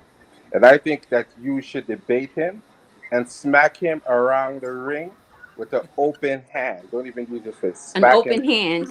Yes, and a It's backhand, so backhanded because he's easy. talking wild It's things. so easy. Like I said, you're gonna have to pull The away open from what hand, York Jose. said. They got to pull away from York and try to use any possible way to try to say, yeah, he was right about this, regardless of all the other stuff I'm talking. But they got to you hold on to this because this is the foundation. This is the name. It's so insignificant, but this thing right here, they got it so twisted. That's why I didn't show all my slides because I'm waiting to do the gotcha embarrassment mode, something they've been trying to do for years.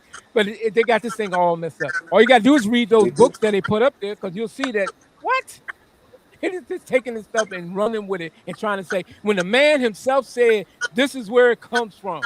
It comes from this word. He mentions 3 Arabic letters, and then he cites the Hans Ware Arabic dictionary. Check that out.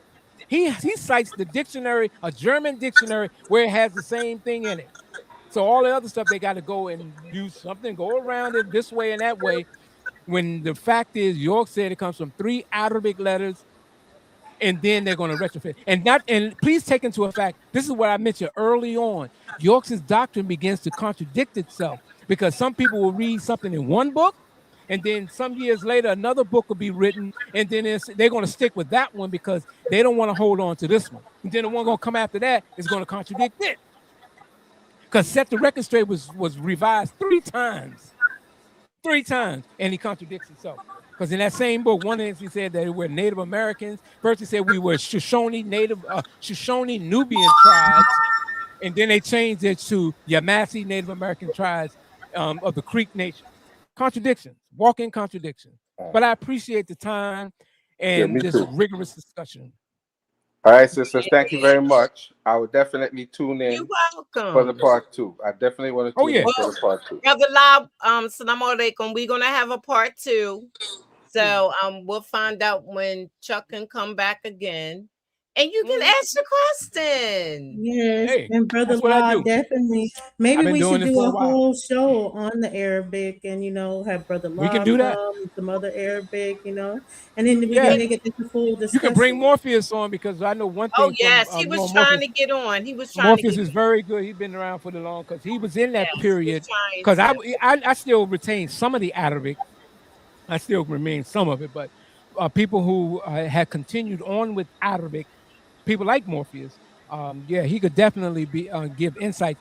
And just you can see like I said, the whole Arabic thing. Because I even show before I go, I want to show one last thing. This ain't gonna take more than 60 seconds. Okay, let me If show you we something. okay, 60 seconds. can you pull it up, please? Yeah. I'm coming. Hold on. Give me one No, I second. was telling Niche. I'll I was share telling. it. Yeah, I think I Oh, can you share can it if share it Nini now. can't. I can Okay. share it. Oh shit, where is it? Damn. Me Oh, or I closed. Nini could share it. Oh damn, I closed it out. Oh, what I was. You know what? No. Let me run it real quick. I'm gonna just open it back up. Open it back up. Open it back up. Come on.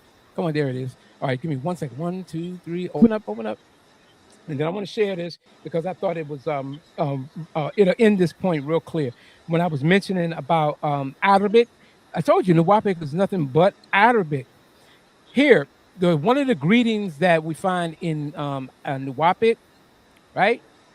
Yeah, we always just because when we were Ansars or when we were Nubian Hebrews, or then we became Holy Tabernacle Ministries, we would always say Rahub, and then later on we would say Rahubat. And if I Yes, go we all yeah, and so when we go back, check this out. we say why dude now, huh? So in Hans Ware Arabic Dictionary, you have it right there, Rahaba, Rahub. When we would greet people, we say welcome, we say Rahub. There it is. And you look at the dictionary of the Holy Quran, Rahuba, to welcome, Rahubat, right there. To stuff.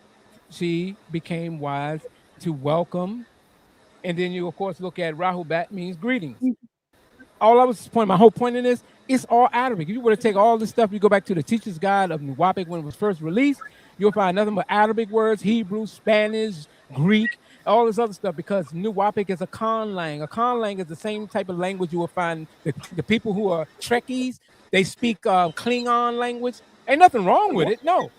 But just at least tell the people what it is and not try to say that it comes from something 2,000, 10,000 years ago. Just say it was something that kids were speaking and then you innovated it. And it's been innovated every year for almost 20 years. It's called a conlang. All right. It's it's 6:15 p.m. here, so I ain't gonna hold y'all up. Okay. Well, Yes, we'll thank definitely have you back on part two. Thank you so much for coming. Absolutely. And I probably appreciate the part time. three or anything, because I have more questions even about Cool. I would Malachi love to York. entertain And them. I Yeah, Yeah. think and it's so true what you're saying as far as like how people get caught up because the cognitive dissonance. I'm glad you're out and you took the information, you chewed the meat and spit out the bones. yes, that's all it is. And I even told the Nuwaubians years ago, I'm not go. I don't even. I didn't even have to talk about the case. I don't even want to talk about the case. My whole thing was dealing with the doctrine, and that's why majority of questions on my website is the doctrine. Right knowledge gone wrong.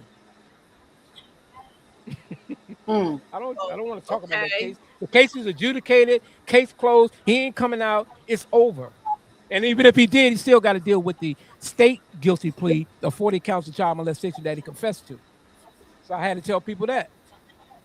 So he ain't going nowhere. Mm. And my last line on this, You. my last one word, my last word on this.